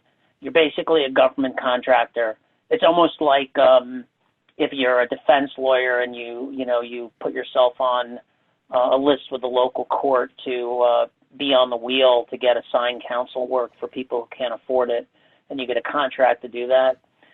Chapter 7 trustees are lawyers who decide that they'd like to spend part of their time being a Chapter 7 trustee. And the way Chapter 7 trustees are compensated creates at least a theoretical situation where there's perverse interests. I'm not casting aspersions or throwing rocks, but Chapter 7 trustees, for the vast majority of the cases they have, a typical Chapter 7 trustee might be assigned 100, 200 cases a month. And 95% of them are going to be consumer cases where there's no assets to distribute to creditors. And for those cases, they're paid somewhere like $80 a case. So that's like the milk at the back of the supermarket. That's the loss leader. And they have to do those cases. And if that's all they had, it wouldn't be very good business for most lawyers who decide to be Chapter 7 trustees. On the other hand, once in a while, they get a case that has assets. And when that case has assets and there's a distribution to creditors, instead of just being paid the flat fee of, like I said, give or take $50 from 80, I don't know what it is exactly, but it's not a lot, to administer the entire case. If there's assets distributed, then there's a sliding commission scale, and the Chapter 7 trustee gets a percentage of what she or he distributes to creditors. And so that, at least theoretically, creates, and I happen to believe that I don't think all Chapter 7 trustees by any means are guilty of this, but, the term deep pockets. So, you might have a company that's got nothing, but you might have owners or directors or officers who are deep pockets. And you may have a Chapter 7 trustee who files some litigation, which maybe is colorable, it passes Rule 11. But nonetheless, if you had somebody that wasn't being compensated on a commission basis, they might use their business judgment, and they have the right to use their business judgment to say, you know what, this lawsuit isn't worth bringing. The other thing is a Chapter 7 trustee has no choice but to sell very quickly. There's some exceptions to that, but for the most part, you don't see Chapter 7 trustees running businesses for any period of time. They shut the business down almost always. So with an assignee, the company gets to pick the assignee. There's a cottage industry of assignees across the country. The company gets to pick. And that's a good thing from the company's perspective, because you can pick somebody who will do the right thing. I mean, you're not going to pick, I certainly would not work with a client that wanted to pick an assignee who would be in the client's proverbial back pocket. But the assignee can use business judgment to say, you know what, that lawsuit or this lawsuit is really, pretty bad lawsuit. Very, it wouldn't make sense to bring it, and it can prevent some shakedowns of deep pockets that don't deserve to get shaken down. The other thing is, in Chapter 7, there's a preference. The concept of preferences is alive and well in Chapter 7, whereas in an assignment, very few states have their own preference statutes. Anyway, I'll be quiet now, and I'll move us on to keep the thing rolling. Audience, other than this, to point out, if you are not looking at the screen, the slides on SBRA start at slide 29 and 30, and then there's a very nice chart that takes up the next few slides that compare Chapter 11, traditional Chapter 11, to Subchapter 5, Chapter 11. And for reasons I won't go into, because I just said I'd be quiet, I anticipate Subchapter 5 in time will become used widely and will become viewed as a very competitive alternative to things like an ABC. Maybe that's for another webinar. Okay, so the next question is going to be to Bruce Goldstein. And audience, if you turn to slide 11 through 14, he's not going to talk about, slide 11 is one of my favorite books I read until I was a kid. When I was a kid, I must have read it all the time until I was like 18, 19 years old. We're not going to talk about Big Dog, Little Dog, but the context, the background may be helpful for you to get your arms around what Bruce is going to talk about. Bruce. Yes, still here. Bruce, what sort of facts tend to make Chapter 11 more likely to be the right course of action? I'm going to stay more at 100,000 feet here and try and bring this back a little bit into the schedule. But for an 11 to be the more likely course of action, obviously everything's predicated on the facts and circumstances. But when a company has multiple states that they're doing business in, if they need to find some breathing room because they have adversarial creditors and suppliers that aren't standing down, the bankruptcy filing, while admittedly, whether it's the subchapter 5 or just the normal Chapter 11, allows the debtor or the company to take its deep breath and start working within the business itself and to focus, and it allows it the time to submit a plan of reorganization. The company, and again, it goes back to company size and cost, but the company has 180 days from the time of filing, not including any extensions, to submit its own plan of reorganization. What this allows the company to do is it gives it the time to go through and decide whether they have to reject or retain certain contracts and leases,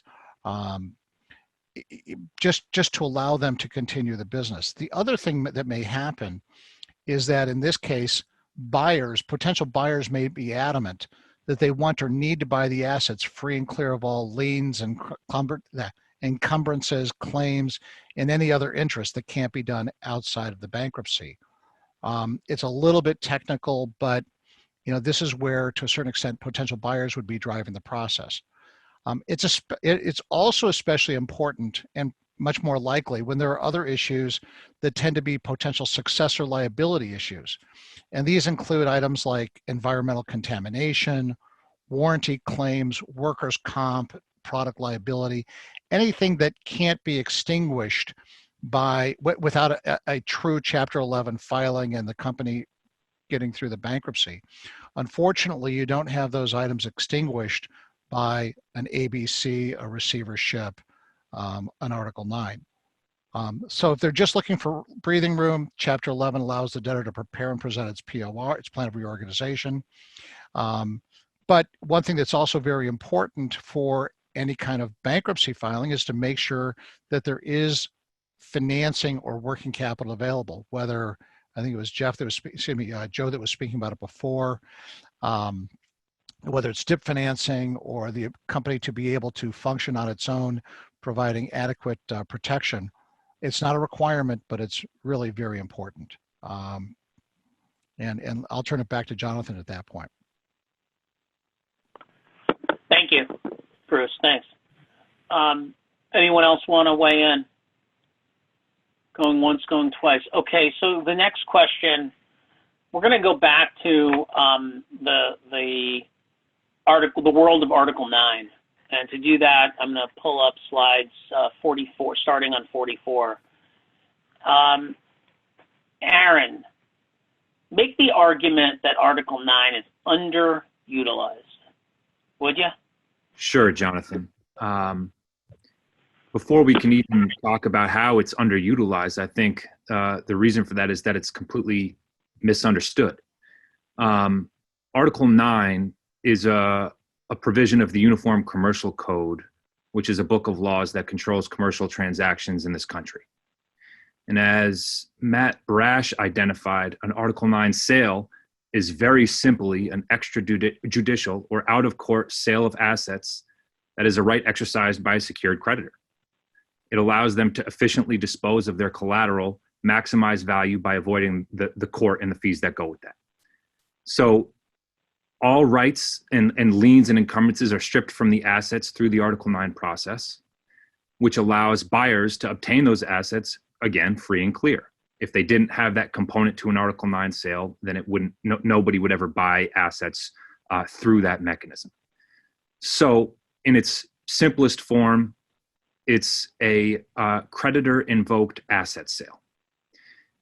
Now, if you take that one step further and you turn it into a creditor right, you turn it from a creditor right into a multi-party solution, a holistic solution that provides a benefit to everybody, and you work with the distressed business, with the creditor, and identify a correct buyer, then you can use Article 9 to transfer the business operation through the sale of assets. Nowhere in Article 9 does it require the business to be shut down for any amount of time at all, which means that you can keep the business operational as long as it is proven to be insolvent or in default. So I'm telling you that Article 9 can be used as a simple out-of-court asset sale that preserves the business operation, removes all liens and encumbrances, preserves jobs, maximizes value for the secured creditor, and therefore preserves economic activity and value for the economy as a whole. And you're going to tell me that most people don't know Article 9 as anything more than a liquidation event, then I'm going to tell you that it's underutilized. I just wanted to add, one thing on to Aaron's comments, which I completely agree with. The thing that I think folks need to keep in mind, though, as well, is that obviously an Article 9 sale covers Article 9 collateral. And so the one thing that, one of the items that you run into that can be a complicating factor when you're using Article 9 to sell the business as a going concern is that you've got to pull together all of the strands of the borrower's assets as part of that going concern sale. So if you have collateral that is, that is Article 9 collateral but hasn't been perfected on, like, I mentioned motor vehicles earlier, you have to figure out a way for the purchaser to acquire those assets. And that can either be a cash purchase or it can be by assuming certain liabilities. Similarly, if there's real estate, and we talked about an all asset lien, blanket lien, if the lender has a mortgage on real estate that's owned by the borrower, you can't foreclose on that under Article 9. You have to do a mortgage foreclosure action, which means you have to coordinate the two, which can be complicated, or sometimes you close your Article 9 sale and then you have to follow with the mortgage foreclosure, and now you've got a transition services agreement between the purchaser and the old co. So Aaron's absolutely right that I would agree that it's an underutilized technique, but it does come with some complications when you're selling a going concern business that you don't necessarily get with some of the other tools that we've talked about. Thank you, Dimitri. Another reminder that almost all of these questions and subtopics that are coming up are covered in individual Financial Poise webinars that are available from financialpoise.com. Let me take us to the next scene. Scene 2, White Knights, Stalking Horses, and Loan-to-Own Players. By the way, audience, at this point in the webinar, you'll notice that we're mostly hitting things we've hit before, and that's by design. We gave you a little bit of a taste, a little bit of an appetizer, and now we're coming back to dig a little bit deeper. So that said, do you remember David Laurie? He's back with his attorney, Greg Plotko, and his fund, David's fund, indeed wants to own distressed debtors' business. So we're still dealing with that same company and all of the facts that come along with that hypothetical. Let's listen in as they talk about how they might go about purchasing distressed debtors' business. Audience, look at slides. This is the broad range, 62 through 75. And David and Greg, take maybe upwards of 5 minutes if you would. And if you aren't disciplined, I will interrupt you, as a good moderator should. Hey, Greg. Hey, David. How are you? I'm good. What's going on with that company you were looking at? So we've been signed up to some confidentiality. You've got some more information. We're definitely interested, and have a lot of stuff and ideas and thoughts swimming around my head. And I know we've worked together, but let's for a moment just sort of remind ourselves about my strategy and my goals. One of the key things I look for in a transaction is I want a process advantage. I want to get into a place where I am effectively giving other people the Heisman and makes it difficult for them to compete with me. I'm not a debt trader. I don't want to buy low and sell high. It wouldn't be the worst thing if I bought the debt and was refinanced out or someone else paid a higher cash price, but that's not my end game. I'm a I'm an operationally focused control investor. I want to own the company. But I'm also risk averse, which might sound a little inconsistent. I want to minimize my risk. I don't want to have successor liability. I like to maybe fly under the radar. And so, I'm a little concerned about some publicity. As I think about the company, I really want Jeff to be involved. He has a lot of experience. He has a lot of relationships. I'm concerned about keeping him involved. I'm concerned about his personal guarantee. I'm a little concerned about some vendor creditor litigation. I don't want to get tied up in that. And I'm really sort of trying to think about my options. Maybe we want to end up with a matrix of sort of pros and cons. But if I buy the debt, does that expand or limit my opportunity set? I mean, for example, if I buy the debt, can I foreclose and sell to myself in a private sale, or do I have to expose it to the market? If I go through a court proceeding, do I have to pay for it? And does that expose me to risk? Because now people are going to be coming after me. Did I put a target on my back? How do I position this in a way that I can buy it and put my dollars to the most efficient use, preserve continuity of relationships, keep Jeff involved, get him some protection and insulation. And if it's a bankruptcy, do I sponsor a plan? Do I do a 363? Market testing. There's just so many thoughts in my head. Can we maybe just sort of brainstorm and get a little focused? Sure. And it's a complicated question because there are a lot of different concerns that you're raising. As I've mentioned before, I think successor liability is always going to be your primary concern as a buyer. How do you minimize successor liability risk and then maximize your chances for actually obtaining the assets for a reasonable amount of money? The gold standard here, the Cadillac, is buying assets through a 363 sale in a Chapter 11. That could be accomplished through either owning the debt or not owning the debt and just appearing as a bidder in an asset sale.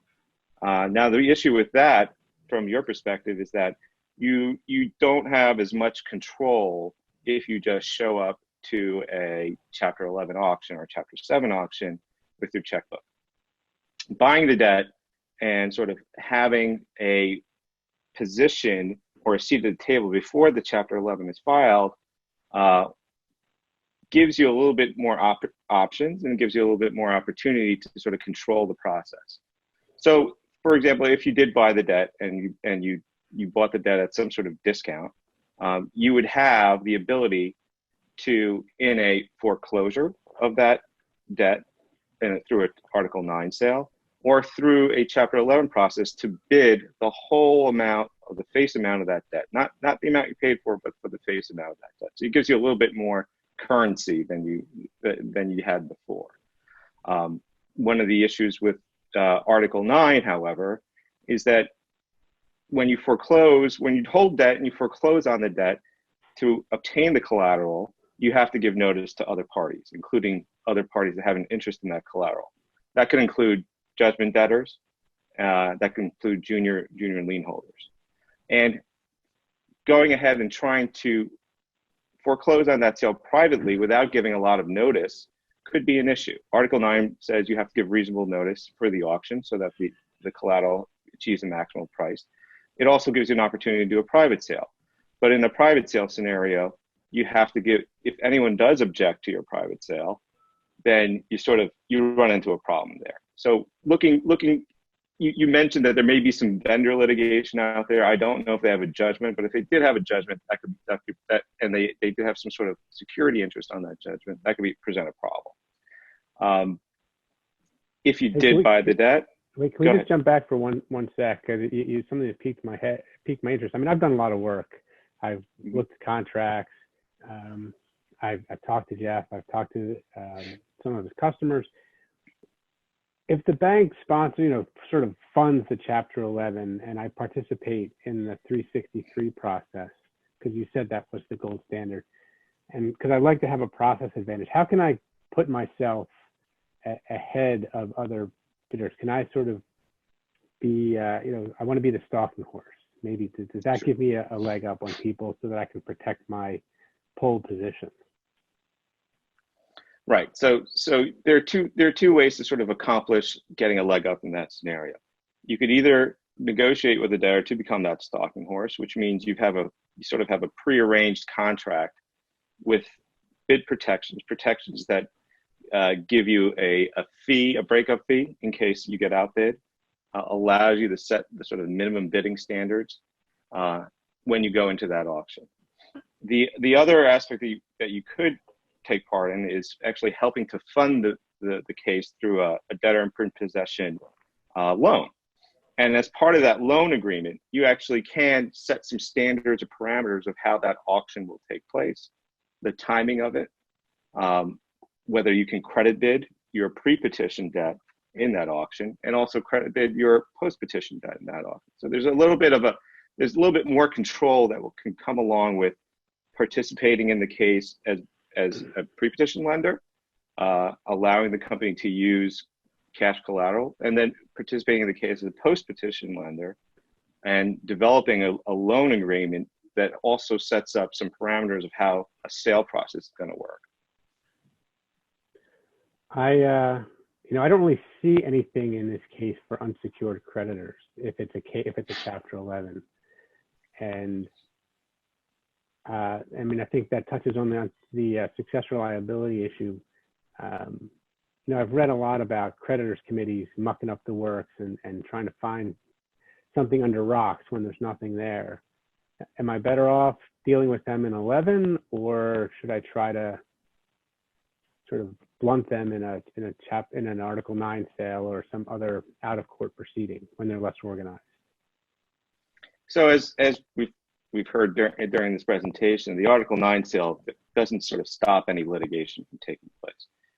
So if you're going to be creditors out there that are going to be unhappy with the way management had conducted themselves prior to the case, your management may still have to deal with those issues through a foreclosure sale or for years to come. But the one thing I would say about if you were to acquire the debt, help fund the case, and then go through an auction process, don't purchase the debt and wait for a long time to sort of sort out all these issues while the company sort of keeps having vendor issues and other problems. I would try to minimize the time period between purchasing your debt and a Chapter 11 or foreclosure proceeding, so that the time you actually were in that, I would say, pole position or in a position where you had a lot of influence over the company was very short, and that creditors can't then look to you as the quote unquote lender that sort of drove this company into bankruptcy and make allegations like that, which happen a lot because Chapter 7 trustees are sort of motivated to bring those causes of action. Creditors committees are just always looking for deeper pockets. They'll view you as a private equity owner as someone that may be willing to sort of settle and provide some money to the unsecured creditors, notwithstanding the fact that the collateral just wouldn't support a payment to those lower classes of creditors. 30 seconds, guys. A lot to think about. Let's, I guess, go over the diligence results and maybe give the bank lawyer a call. Maybe you can help set that up. Great, will do. Thanks. Thank you, gentlemen. Scene 3. What do you want? What do you really, really want? What does Little Bank want? Let's, audience, let's go and see where Little Bank's head is at. I see the Little Bank's attorney, Dimitri Korkazis, and its financial advisor, Bruce Goldstein, are talking right now about the situation. Go. Well, from a financial advisor's perspective, we would advocate Little Bank use an ABC, and we'd say that to sell the business. It's going to be a much simpler process than an 11 filing, and the assignee is going to have a tremendous amount of latitude for the operations as well as the sale process. Although in an ideal world, we'd probably line up a stalking horse purchaser for the business prior to commencing the ABC. And meanwhile, though, the bank can implement controls on the assignee through the bank's agreement governing the assignee's use of the bank's collateral. So some ABCs are subject to court supervision, such as those in Delaware, whereas others are not, like Illinois. But the bank's preference should normally be for an out-of-court sale through an ABC or Article 9 as opposed to a 363 sale as part of an 11 filing. But in our experience, Article 9 sales are generally preferred for selling assets as part of a wind down and not for selling businesses as going concerns. Yeah, I mean, I think you're right, Bruce. The reality is that a lot of this is going to be driven by the purchaser. I mean, whether it's Article 9, an ABC, a bankruptcy, You touched on it earlier. The key thing would be if we could line up a stalking horse prior to the commencement of whatever process, because that's going to set a floor for recovery, and we can decide whether or not we're on board with that. And if it's a stalking horse that we support, that's probably going to make it a lot easier for our client to get comfortable with the costs associated with the process and the risks associated with the process. So I think that's a key consideration that we need to think about, whether or not we can line up a stalking horse prior to the commencement. And of course, whoever that stalking horse is, hopefully their money is green. They're going to have some views, I suspect, about how they want to take title to the assets. So we'll probably have to have a job on our hands to negotiate this thing towards an ABC if they're looking for a cleaner title through a bankruptcy. Yeah. As long as everybody's cooperating, we go back to, we feel the bank would probably prefer the ABC because it allows for more of the lender. I suppose another thing that we ought to think about is, particularly if they're from a timing perspective, and if we don't have a stalking horse lined up in advance, is that some of the things that we're talking about, like the ABC, are subject to being interrupted by an involuntary. We've heard, from our client that they're under a significant amount of vendor pressure, and I think there's obviously a concern here that you could get an involuntary filed against the company, which would obviously disrupt the process. Yeah. 30 seconds, guys. Okay. One other option that we briefly talked about was receivership, but again, if the company's not cooperating, since the bank always has the option of the receivership, because the loan documents usually provide with the default, the company could be precluded from objecting to the appointment. But obviously the purpose of the receiver would be to guard against degradation of the assets and provide for the business continuity. What do you think about that, Dimitri? I just think it's tough whenever you're dealing, you can only get a receivership in federal court if you've got the jurisdictional basis for it. Otherwise, you're stuck in state court. Yeah. And multi-state receiverships are difficult. It's an extraordinary remedy. And, if the borrower is not cooperative, we're going to have a fight on our hands. And on the other hand, if they are cooperative, I think some of the things that we talked about earlier are more viable strategies. Yeah. And again, all things being equal, little bank probably shouldn't consider foreclosing itself and running the business, since all the potential liability issues that are out there would be encountered through a foreclosure. From a macro perspective, as I had mentioned previously, the liability issues are still the successor liability items, which could come back to really bite them. I suppose one thing that we might want to consider that we've done before, and I've heard about this David Lurie guy. He's just aggressive enough that he might bite on it. Would be a partial satisfaction proposal from us, where we assign the assets over to him as a purchaser. So that's maybe something that we'll have to explore with him and his counsel. Good idea. And with that, I'm going to cut it. We're going to move to vignette B. What does defaulting debtor want? So we're going to activate, I bugged their phones. So we're going to turn on the listening device, and we're going to see what Jeff, the distressed or defaulting debtor's owner, Jay, the outside board director, Michael, the company's lawyer, and Matt, the company's financial advisor, are saying, and we're going to see where their collective head is at. Guys, take 3 or 4 minutes if you could, and then we will move to vignette C. Go. So Jay, Michael, Matt, this is Jeff. Been given a lot more thought about what might work here, and I got to tell you, the more I drill down on this, what I'm most concerned about is the personal guarantee. Look, I'd love to try and save this business. I want to make this work, but in the process, I can't lose my house. So, frankly, we've got to structure something that releases me on the PG, or at least restructures it in a way where there's no way the bank is going to hit the PG and cause me pain there. I'll also tell you, I've been speaking to David Laurie. He's very interested in the business. I think his vision aligns well with mine. He's interested in letting his fund buy the business, and I'm interested in it. He likes me as an operator. I think we would get along well there. He'd like me to continue operating the business, and he'll carve out some equity for me. So I'd like to try and make that deal work.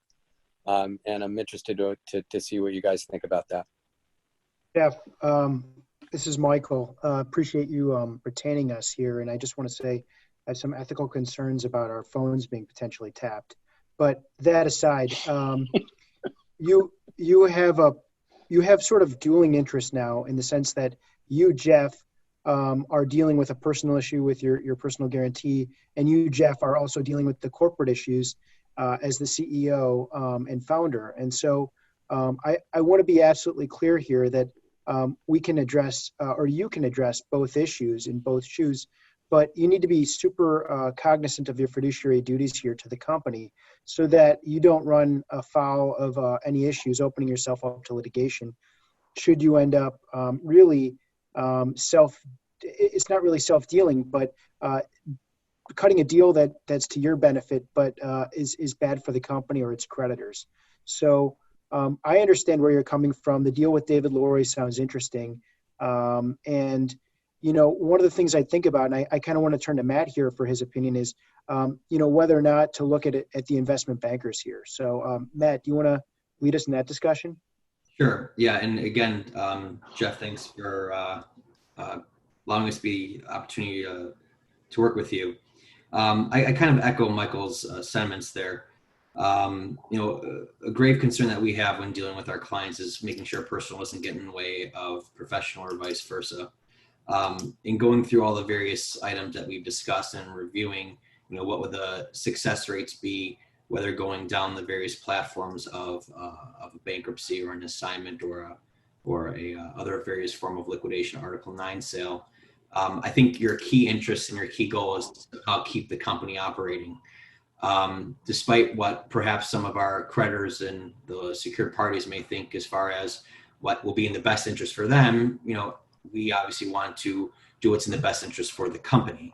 And if we believe that based on our review, that the company can continue to operate by going the investment banking route, by having some type of fund purchase it, then I think it'd be in our best interest to at least pursue that and tie up all the different options that we have to make sure you're presented with all the positives as well as negatives of taking each of those approaches.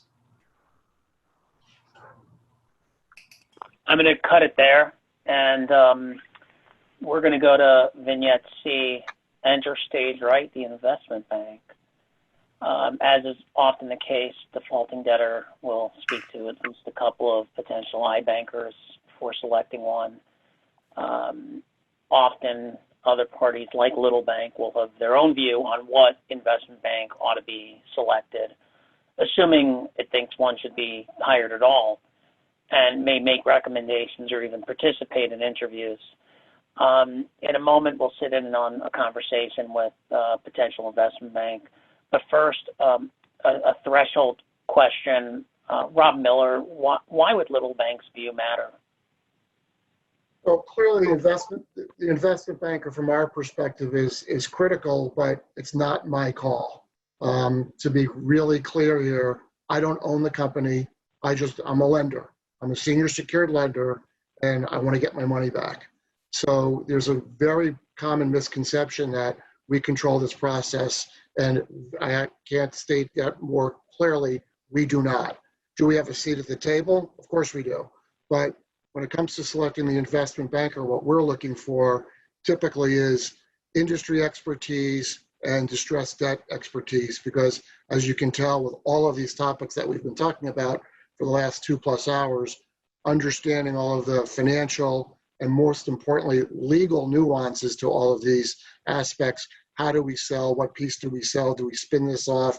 Do we put this piece into a Chapter 11? Do we sell this piece in an Article 9 sale? The combinations and complications are ad nauseum. So having that industry expertise, the financial expertise is critical, all at the same time, making sure you market the company properly, get to the proper buyers, and try to do this as quickly as possible, because usually in these situations, time is our enemy. Because I, as the little bank, remember all of these conversations that we're all having. This is my money that we're lending, and I'm trying to get it back. So, Okay. Thank you. Trying to move this as expeditiously as possible. Thanks, Rob. So having heard that, let's go ahead and now listen in to the conversation that defaulting debtors, the debtor and its professionals is having with a potential investment banking firm. Joe Greenwood and Greg Lefin are with that firm. Go.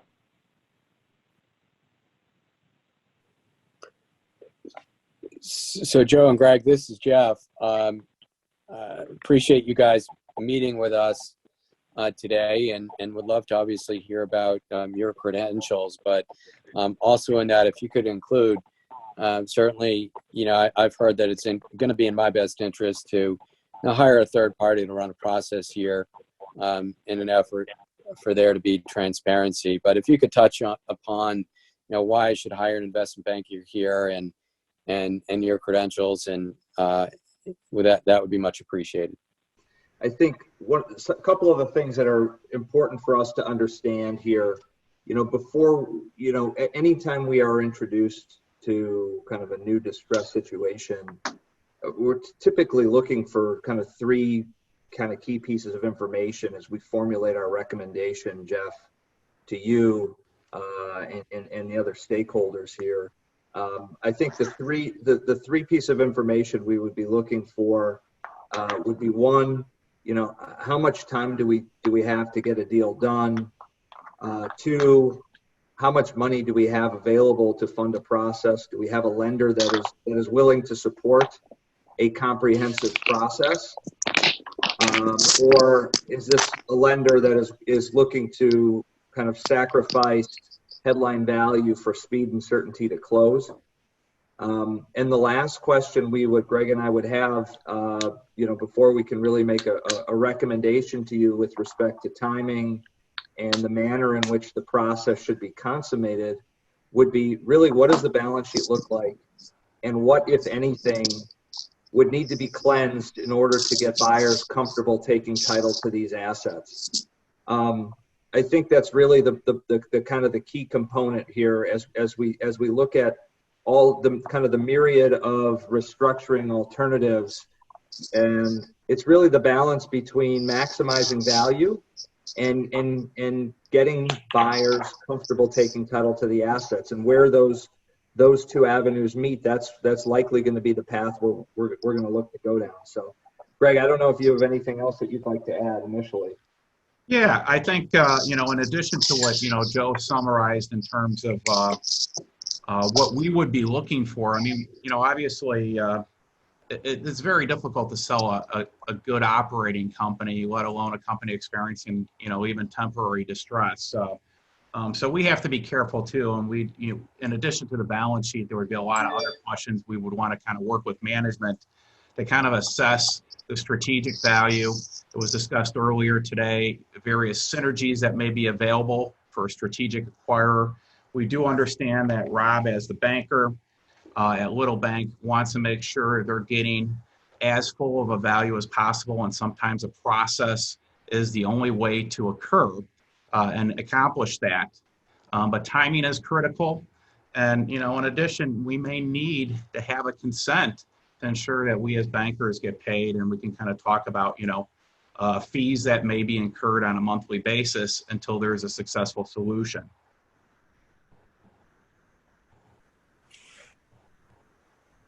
Thank you, gentlemen. Tremendously helpful. Yes, thank you, gentlemen. Tremendously helpful. Okay. We'll do this as a real speed round, and then we'll take our 5-minute break, and then we'll resume and pound it out to the end. Scene 4, pull a trigger, pull any trigger, pull a trigger. So I'm going to ask the same question of a number of you. based on everything that we've discussed, what do you think Defaulting Debtor Inc. should do? An answer from your perspective, not its perspective, but the hat you're wearing. 30 seconds or less, speed round. What and succinctly why? Dimitri, on behalf of Little Bank. Yeah, I think retaining an investment banker as quickly as possible and is going to be critical, because regardless of which path the company goes down, having that market check to establish commercial reasonableness, to establish that you're satisfying the business judgment rule is going to be key. And so from Little Bank's perspective, we can pound the table as much as possible, but we're going to run into issues if we don't have an iBanker that can support what we ultimately want to have happen and get the fiduciaries there. Jonathan, in addition to complimenting what Dimitri had mentioned, one of our assessments would kind of help the company determine if there is the possibility to incur a valuation over and above the debt that's been incurred. So offering all parties a premium, based on our landscape assessment of the company's quality of assets, personnel, is there customer concentration, things of that nature that may limit or benefit the valuation. So the initial review should help the parties make a determination in terms of the speed of process and the success of process. Thanks, Greg. Michael, on behalf of the debtor, where do you think you're headed at, given the available facts so far? Right. The question fundamentally boils down to how to appease Little Bank while finding a pathway forward. In other words, staving off liquidation to preserve the going concern. And if nothing else, retaining an investment banker buys the company some time, some breathing room to strategize and move forward. I would advise retaining the investment banker. It makes sense to get a handle on what the market looks like, but I would advise my client to structure a deal with the investment banker where they're not required to engage in an unfavorable transaction or let Little Bank make the ultimate decision as to whether or not to pull the trigger. Thanks, Michael. David, as potential third-party buyer. So my preference would be, and again, I guess I'm assuming for the moment there's been a marketing process and the company's been exposed to the market. My preference would be to buy the debt at a discount, provide the dip, run a quick 363 sale with tight milestones. If to the extent that I'm competing with liquidation and Dimitri and his clients think that they're money good and they're going to come out whole, then maybe my next choice is to be a stalking horse buyer and let that process run its course. And if somebody thinks it's worth more, then I get my stalking horse protection. The third choice, I guess, as I rank them, is if the cost savings of a process are sufficiently high. In other words, an Article 9 will cost enough less than when compared to a Chapter 11. I might be able to buy that way directly from the bank in a foreclosure sale and use the cost savings from the process to compromise with creditors on an as-needed basis. Thanks, David. Okay, let's conclude Act 2.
So let's start formally again. I'm going to start with just a couple of moments on this chart, which was created a long time ago and has been used in many it's appeared in the Chapter 11 preparation materials for many a case. And just at the risk of stating what's obvious to me at least, going from left to right, it's supposed to demonstrate the life cycle of a distressed business that ultimately finds itself going through a free fall Chapter 11 to confirmation, which is a big presumption, because a distressed business, as you go from left to right, the circle, secured creditors, employees, customers, vendors, that's true of any distressed business, right?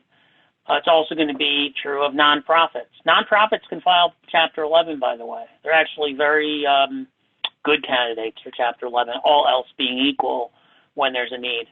Cash is king. Strategy is important. These things are true. And as we professionals work with management and the board, if there is a board, to figure out what the best pathway is, we consider a variety of options. The out-of-court restructuring box is intended to convey all the other options, so all the alternatives in ABC in Article 9. An ABC, even though in some states an ABC is supervised by a court, nonetheless, the out-of-court restructuring box is intended in this chart to include those, anything that's not bankruptcy. And then you have Chapter 11 versus Chapter 7. For a variety of good reasons, businesses of any real size are rarely well advised to file Chapter 7. And then Chapter 11, again, as one of us delineated earlier and as a different slide delineates, there's basically it's generally understood there's three types. A free fall, which just means it's not a prearranged or prepackaged. I never liked that name, but it's a name that's generally used. Prearranged, which means there's been some creditor communication and there's agreement by at least some significant stakeholders as to what a Chapter 11 plan might look like. And prepackaged, where it's more than some agreement. It's enough, a sufficient number of constituencies have agreed, and the Chapter 11 will be very short and sweet if all goes well, because it's only going to be a balance sheet restructuring as opposed to an operational restructuring. So the debtor, assuming it picks Chapter 11, and assuming it picks Chapter 11, turns into the Chapter 11 debtor, same company, with a variety of constituencies. And notice there are more now than were before, because some are creatures of the bankruptcy code. And then, assuming it's not a prearranged or prepackaged case, a case will generally go in the order of these next four square boxes, or maybe they're rectangles, I can't tell. And with each box kind of has a circle that is meant to sort of give you some more detail about what happens during each of those stages. Understanding the stages are not set in stone and there's not fine lines. As I said before, this is a summary presentation by its very nature. There's lots of other webinars that Financial Ploys offers that goes into each of these aspects. I'm going to be quiet for a second and see if anyone else on the panel wants to weigh in. Otherwise, I'm going to take us to another slide. Does anyone want to weigh in? Okay. So I'm going to go ahead and, before I move on, so free fall, prearranged, prepackaged, and that really doesn't do justice to the totality of how one could put all Chapter 11s into buckets. There's other ways to look at it. First of all, Subchapter 5 didn't exist when this chart was created, and so maybe ought to be updated to include it. And that's going to be a very different kind of case. It turns a lot of these, the fine aspects that happens during the 11 really changes things. And then there are single asset real estate cases, which are, they are a creature unto their own, which are beyond the scope of what we're trying to cover today. There are, I'll give one other example that really deserves its own bucket. Chapter 11 cases driven by mass tort, like asbestos or, a bad drug, that where thousands of lawsuits have been filed, and there's going to be not just the present creditors, but there will probably be people who get sick in the future who will never be personally involved in the case because they don't even know they're going to get sick yet. And that's a whole different type. I'm going to turn us to slide 11. Big Dog, Little Dog. In addition to being my favorite book when I was a little kid, industry size, cause for distress, type of owner, goals of owner, right? Hopefully that's not a surprise to you, that's reinforcing to you. And Bobby Coe, Peter Coe, and Greg Coe, they're actually the stars of one or more other Financial Ploys webinars, but we chose not to use these as hypotheticals. We chose to use the hypos we used. We only used 2 hypotheticals during this entire presentation, and we chose not to use these, but nonetheless, it's a good exercise. So Bobby is $3,800,000 of revenue, $30 million, $8 million of revenue, $300 million, $80 million of revenue. It's not the only differences, right? Bobby Coe is a single location retailer. Peter Coe is a large multi-location retailer with 10 stores in 3 states.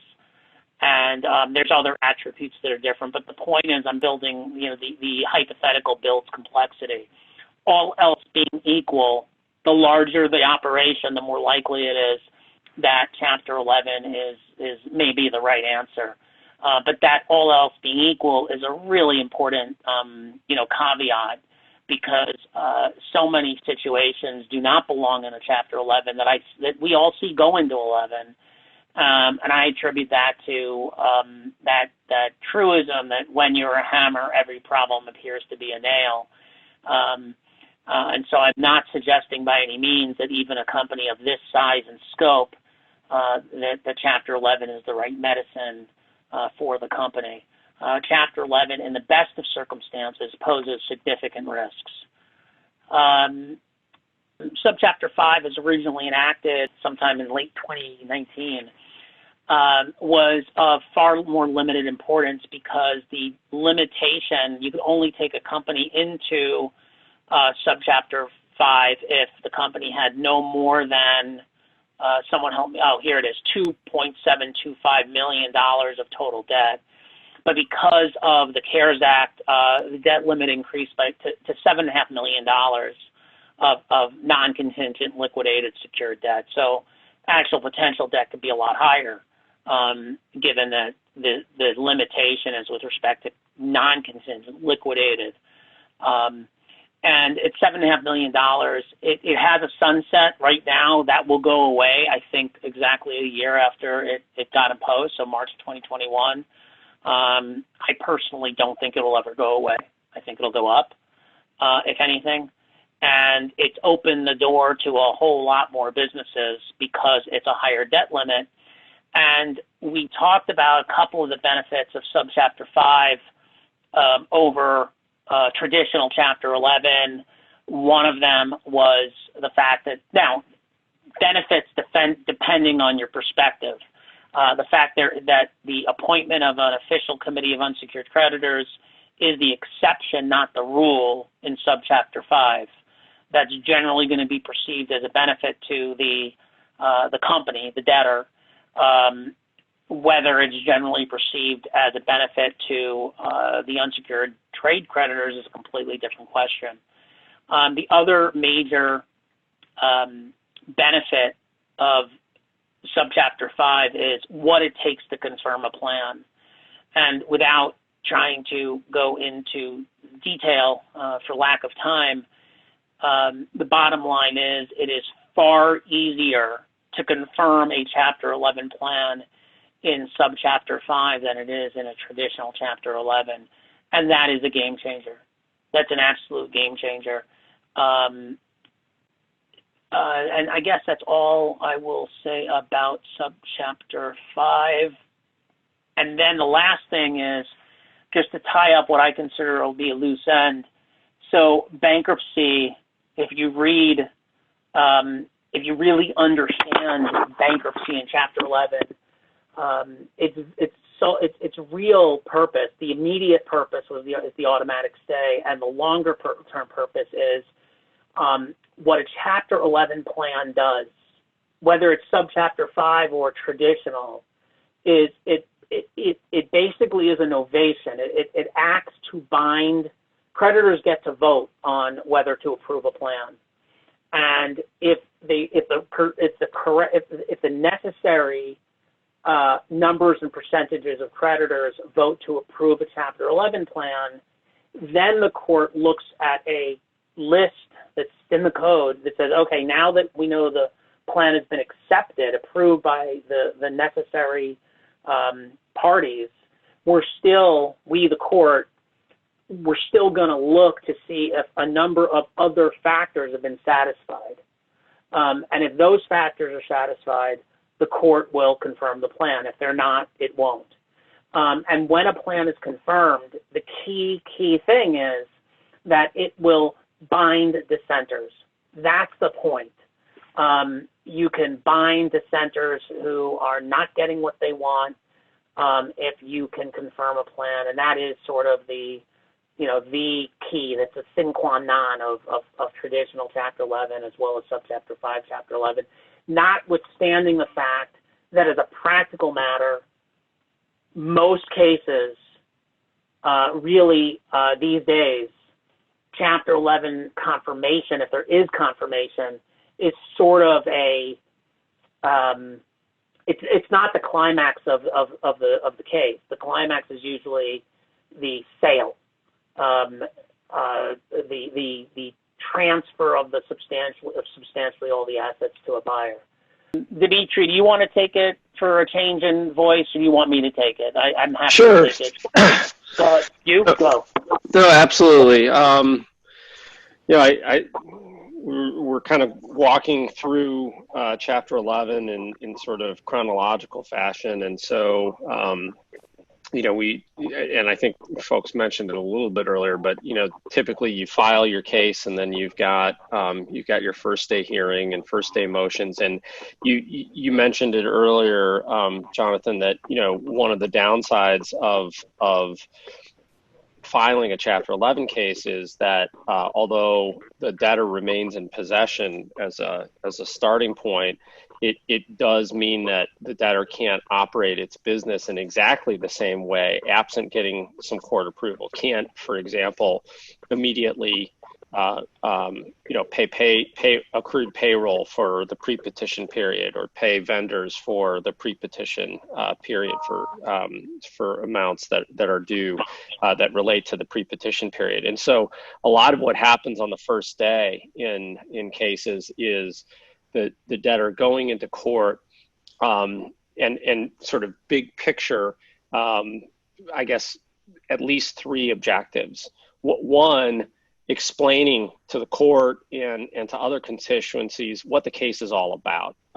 That's a big element of this, right? Is this a sale case? Is it a restructuring case? Are we filing it because we're trying to deal with, a particular issue, or got a defined benefit plan that's completely upside down, whatever it is. So in some respects, it's a rhetorical, hearing to lay out a vision for the case. The second is to kind of get approval from the court for relief from some of the restrictions that Chapter 11 imposes, to allow certain payments to get made to pre-petition vendors that are critical, and who, if not paid, will result in disruption to the business, or who, if not paid, will insist on cash in advance or cash on delivery, which would have a negative impact on the cash flow of the business going forward, to pay accrued payroll for the pre-petition period, because otherwise people will walk off the job and find other positions. And then the third element of this is from my perspective, one of the bigger elements, maybe it's because I'm always representing the secured lender, is figuring out how you're financing the case. And that's one of the biggest pieces of relief that the debtor seeks on the first day of the case. And that can take the form of use of cash collateral, DIP financing. In an ideal world, you've got an agreement on the first day of the case with the incumbent lender, and that makes your first day hearing very smooth. Sometimes that doesn't happen, but those are the three of the bigger elements that happen on the first day of the case. And sort of a corollary to that, and I'm sort of skipping ahead a little bit to pages 53 and 54, is that the part of your conversation around how you finance the case relates to adequate protection for the existing lender. We talked about in our hypothetical during the presentation about a blanket lien lender. And we also talked about whether or not that lender was oversecured or undersecured. And the important thing to keep in mind is that if you are an oversecured creditor, you're entitled to certain things. One of the most important things that you're entitled to is post-petition interest and fees, which you're not entitled to if you're undersecured. We talked about what the position of the lender would be if they were oversecured pre-petition. That same dynamic plays out in bankruptcy as well. So, and it frequently happens that the debtor will file at a point in time where their senior secured lender, their ABL lender, is oversecured. The ABL lender is going to be just as focused on what their collateral position, even if they're oversecured, what is happening to it during the bankruptcy case as they were in the days and weeks and months leading up to the bankruptcy case. And one of the things just conceptually for people to keep in mind is that if they are oversecured, that claim, it's almost like two crossing lines. And what the lender is going to be focused on is at what point during the case do those lines cross, if any? My interest continues to accrue unless it's paid. My borrowing base may be shrinking. And in the meantime, the debtor is, utilizing collateral. That's the borrowing base coming down, incurring expenses. Do I ever get to a point where those lines intersect and I'm no longer oversecured? And that's going to be sort of the adequate protection that the secured lender is going to be looking for inside of the bankruptcy case. If they're undersecured, they're just going to their position is going to be, well, I don't want it to get worse. So that's sort of a general overview of adequate protection. And then DIP financing comes in a lot of different flavors. It can be in the form of priming financing, which is relatively rare. It can be in the form of junior DIP financing, which is sometimes happens, but is also rare. One of the bigger things that lenders will look at is, are there unencumbered assets that you can pick up inside of bankruptcy to support additional financing? So from an ABL lender's perspective, oftentimes pre-petition, you're only lending against accounts receivable and inventory. Company files, they've got assets that you haven't taken a lien on, foreign subsidiaries, for example. The type of things that you would never in a million years lend hard dollars against as part of an ABL facility. But once the company says they're going to file, you have two choices. You can either not provide liquidity and sort of push your borrower towards finding DIP financing from another source, which you might not like, or you can stretch a little bit and grab that additional collateral as consideration for providing more liquidity, and that's oftentimes a very good trade. So that's the kind of dynamic that the incumbent lender is thinking about, and that the debtor is thinking about as they're weighing what their options are for financing the case. The idea is that if Dimitri and I have a contract where he was going to sell me an inventory, a warehouse full of comic books, and I bought the comic books, and then I file, we get a contract, but it's not an executory contract because we completed our contract before the bankruptcy. There's no performance is left to be done. An executory contract is one where there's performance left to be done on either side. And leases for real estate, leases for equipment, true leases for equipment. Don't even get us started on the distinction between a true lease and a financing in disguise. And a whole host of other sorts of contracts can be are considered to be executory contracts. And one of the powers of bankruptcy is that they can be assumed and assigned, or rejected. And that's all I'm going to say about that, because, again, if we start to peel this onion, it's an hour. But it's a concept you need to understand, and it's one of the reasons that it's one of the things that can drive a company that needs some kind of medicine into the bankruptcy medicine cabinet as opposed to one of the alternatives. Classes of claims, real succinctly, when a company files for bankruptcy, it gets to, in the first instance, decide how it's going to take various claims and put them in different classes. Doing this in shorthand is difficult, but let me try this. So if Senior Bank has a lien, it's got a claim, and it's a class unto itself. If the bank has a lien but it's undersecured, its claim may be in two separate classes. It may be that it's got a secured claim, and then it's got an unsecured deficiency claim. That unsecured deficiency claim may be a claim unto itself, but it also may be a claim that is part of a broader class of claims called, general unsecured claims. And the proprietariness, I don't know if that's right, and whether or not the deficiency claim can or should be classified separately, or whether it can or should be part of the general unsecured claim class, creditor claim class, is something that is different depending on what bankruptcy court you are in the land, and it's different depending on the facts. It's all this, everything we do is ultimately fact intensive. What I'm trying to get at is that the grouping, if you're looking at the video, I'm using my hands for demonstrative purposes.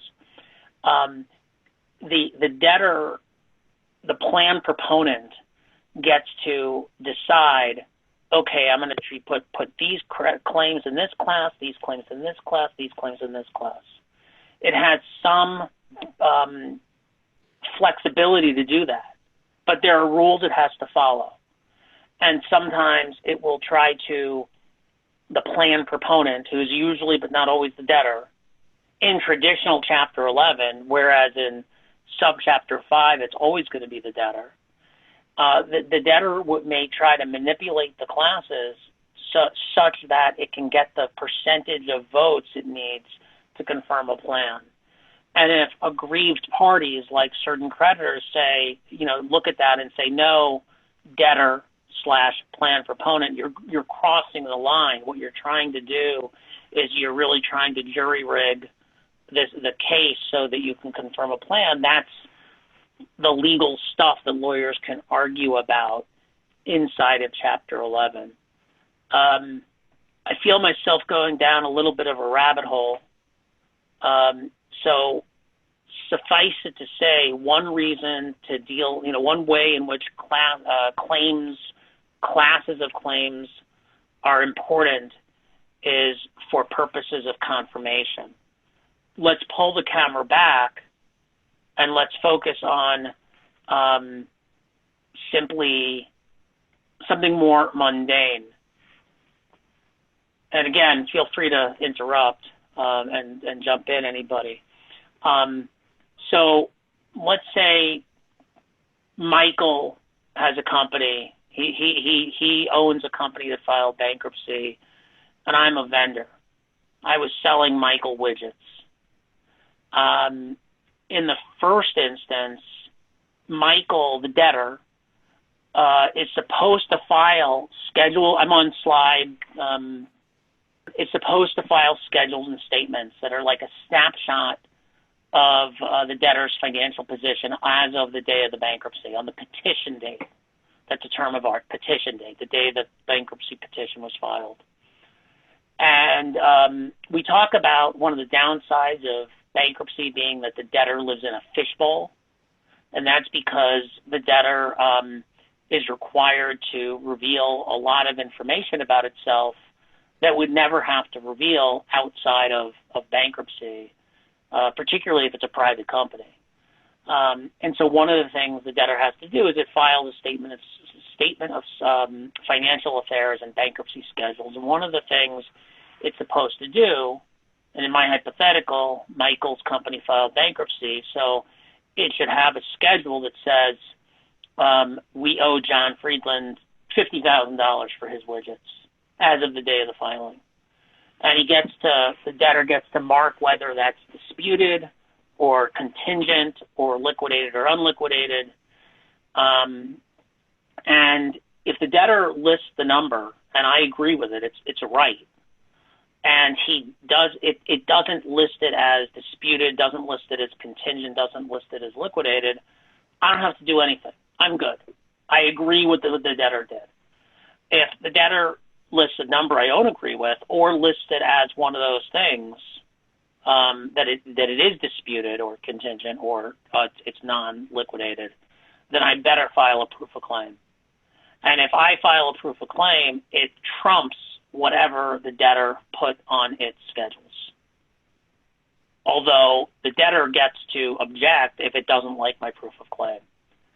So, panning the camera back, if you're on this webinar because you're a trade creditor and you really just wanted to understand in a broad sense bankruptcy generally so you can understand how your enemy operates inside a bankruptcy or otherwise, and you're less concerned about the more technical aspects of confirmation requirements, and you're more concerned about simply making sure that you get your claim on file and you do it right, then this is the slide for you, and you need to file a proof of claim. You need to watch out to see if the debtor or anybody else has objected to your proof of claim, and if it has, then you can find yourself in a little mini lawsuit, so to speak, to figure out what your claims should be valued at for purposes of distribution at the end of the case. With that said, let me introduce scene 2, comparing traditional Chapter 11 to its alternatives. Matt, Michael, and Aaron, take as much time as you want, up to 10 minutes, to do a little bit of comparison shopping for us. Thanks, John. Matt and Aaron, you guys mind if I lead us off? Go ahead.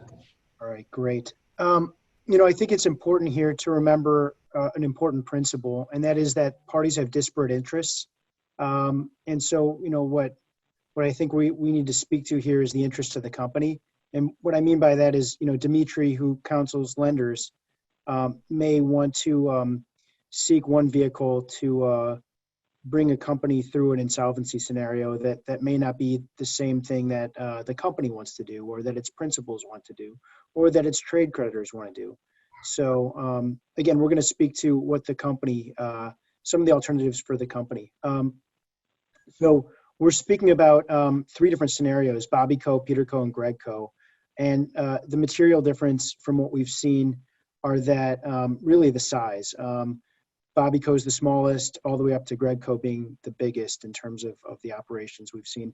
A lot of facts are missing from the slides, and those facts are important. Some of those were highlighted in stuff that Jonathan and Dimitri were talking about, such as the existence of trade credit, what that looks like, executory contracts, things that really could fundamentally change how you navigate these waters. But let me speak to Bobby Co. in particular, and why I think Bobby Co. may want to seek a workout and an out-of-court workout. An out-of-court workout is generally the least expensive and least cumbersome option for restructuring a company and its debt. It is generally more often available in scenarios for Bobby Co. and at times Peter Co. But as Jonathan highlighted, there are scenarios where an out-of-court workout could be available to Greg Co. If this scenario is one in which it's really a dispute or an issue with one lender, in which case, perhaps you find a new lender. But in an out-of-court workout, there's generally a more simplistic debt structure, one or a few lenders, a few trade creditors, and litigation, or at least material litigation, is unlikely. And therefore, you're dealing with more of a one-to-one negotiation. Where things get more complicated, out-of-court workouts become less viable. Also, although this is more simple and affordable way to structure debt and emerge as a healthier company, it frankly offers some of the fewest protections to prospective buyers, and sometimes doesn't deal with some of the core issues such as personal guarantees. Again, speaking strictly to the company, a workout is the simplest way of dealing with this. In the case of Greg Co., where there's 100 locations, means that there's more likely to be material landlord issues. Landlord leases are executory contracts, and where you stop paying them, where there's issues, where you can't pay them, where there's outstanding debt, you wind up in situations where you may get evicted from some of those locations, and that becomes a real problem.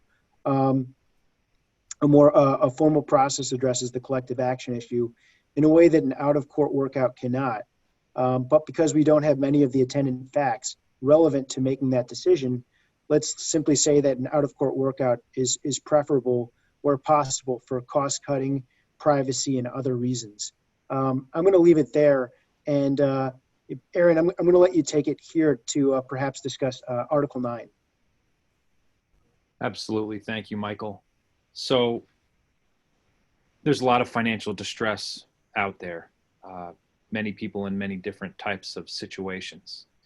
And the whole purpose of why we're doing this webinar is to make sure that everybody understands what the options are. We are not all hammers, and every situation is not a nail. So Article 9 presents a unique approach when sometimes a bankruptcy is not feasible. Perhaps it's too expensive. Perhaps there's too much risk, too much creditor tension. Perhaps you cannot prove viability to make it through the Chapter 11 process. All of the things that everybody before me has laid out about the Chapter 11 process. If business preservation is the goal, sometimes Chapter 11 can create more barriers than paths to success. And in those situations, Article 9 creates a very simple and straightforward option to get out of an unsupportable debt position, again, by establishing your insolvency with your first position creditor and cooperating with them to conduct an Article 9 asset sale. Again, Article 9 is a liquidation asset sale that is exercised by the first position creditor. But if you bring all of the parties together in a strategic fashion, then we can keep the business operational throughout the transaction, preserving the operation, preserving the jobs, and preserving the economic value. So when you look at these different situations, you look at that Bobby Co. Well, this is a perfect candidate for an Article 9 transaction. It is, in fact, a viable business. However, as the slide says, it fell off a cliff when COVID-19 hit.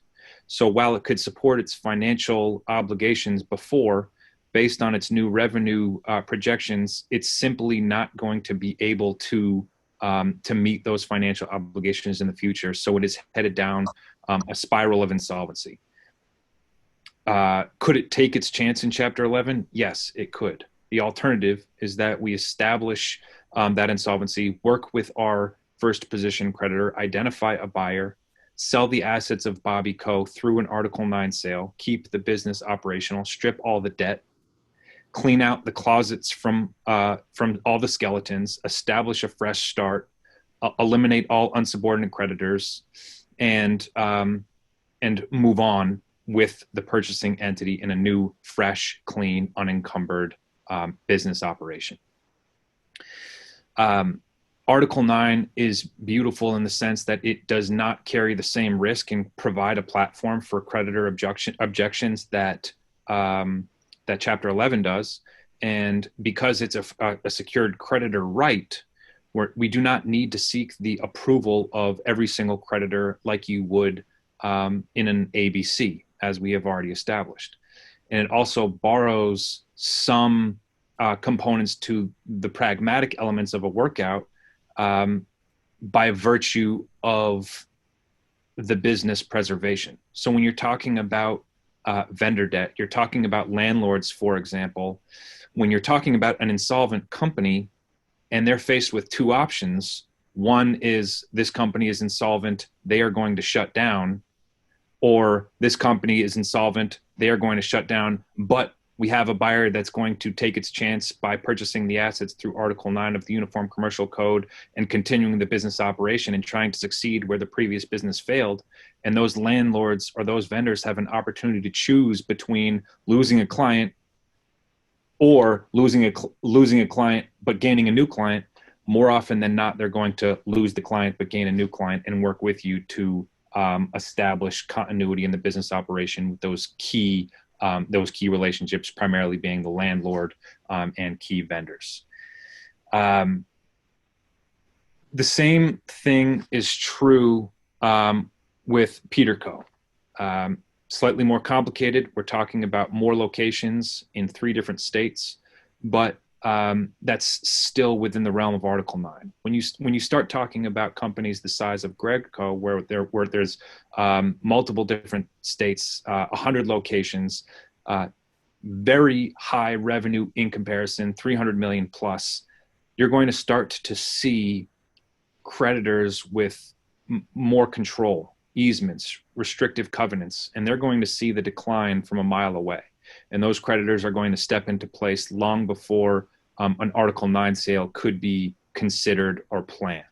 Part of the Article 9 sale is giving up ownership of the company. So when you're talking about those bigger numbers, neither business owners nor creditors like to get involved in that sort of situation. So typically the arbitrary ceiling to conduct an Article 9 transaction is about 100 million in revenue. Anything under that is something that an Article 9 can definitely work for. Anything over that is typically better suited for a different workout scenario. So again, I could dive much deeper, but for a cursory review that is stupidly simplified, I definitely think that Article 9 is a great situation for 2 of these 3 companies, and is important for everybody to understand in the midst of a pandemic where there are a lot of distressed businesses where many different options can really provide a value, help people in need, help jobs, help the economy. Thanks, Aaron. Jonathan, it's Matt. Do you mind if I just take 30 seconds real quick? Go ahead. That's what this is for.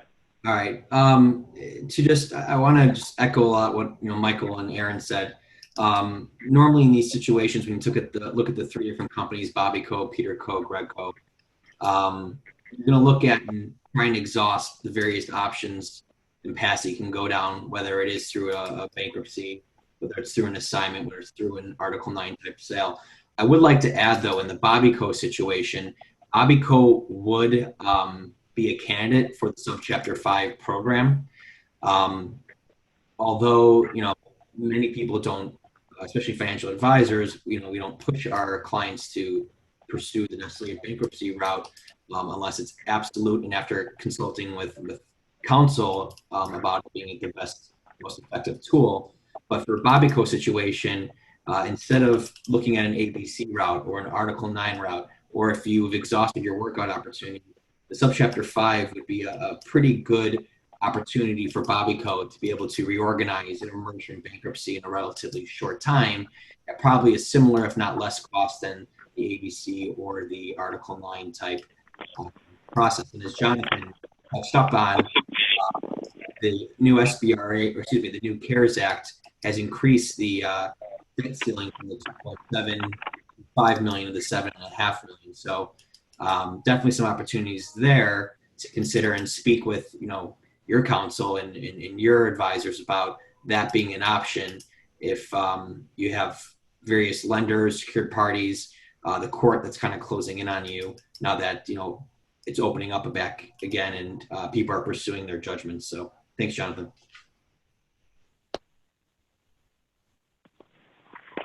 Thank you, Matt. I wanted to address, and then I promise we're done, one question that just came in. And the question reads, one thing I wanted to mention, it is a bit difficult to imagine that of 17 people, including the comedian, that you're all white, middle-aged men. No women, no people of color, even your pretend companies are named Bobby, Peter, and Greg.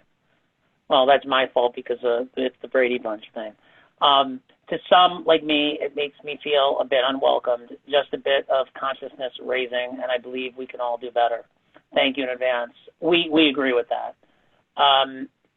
By way of explanation, but not excuse, two of the panelists, two of the very first people I asked happened to be women, and both happened to say no. I didn't think further about it, and although we've got many co-producers, each of whom were invited to recommend panelists, nobody recommended anybody else that happened to be other than a white male. And I didn't even notice it until someone pointed it out to me a couple of weeks ago. Two different women I know emailed me, and I was profusely and sincerely apologetic, and I took immediate steps to make sure that this isn't going to happen again, because we can do better. It's not going to happen with any future panel that I'm part of. So I just wanted to take a minute to acknowledge the comment made by one of the audience members. Fellow panelists, thank you very much. That concludes the webinar. Good day.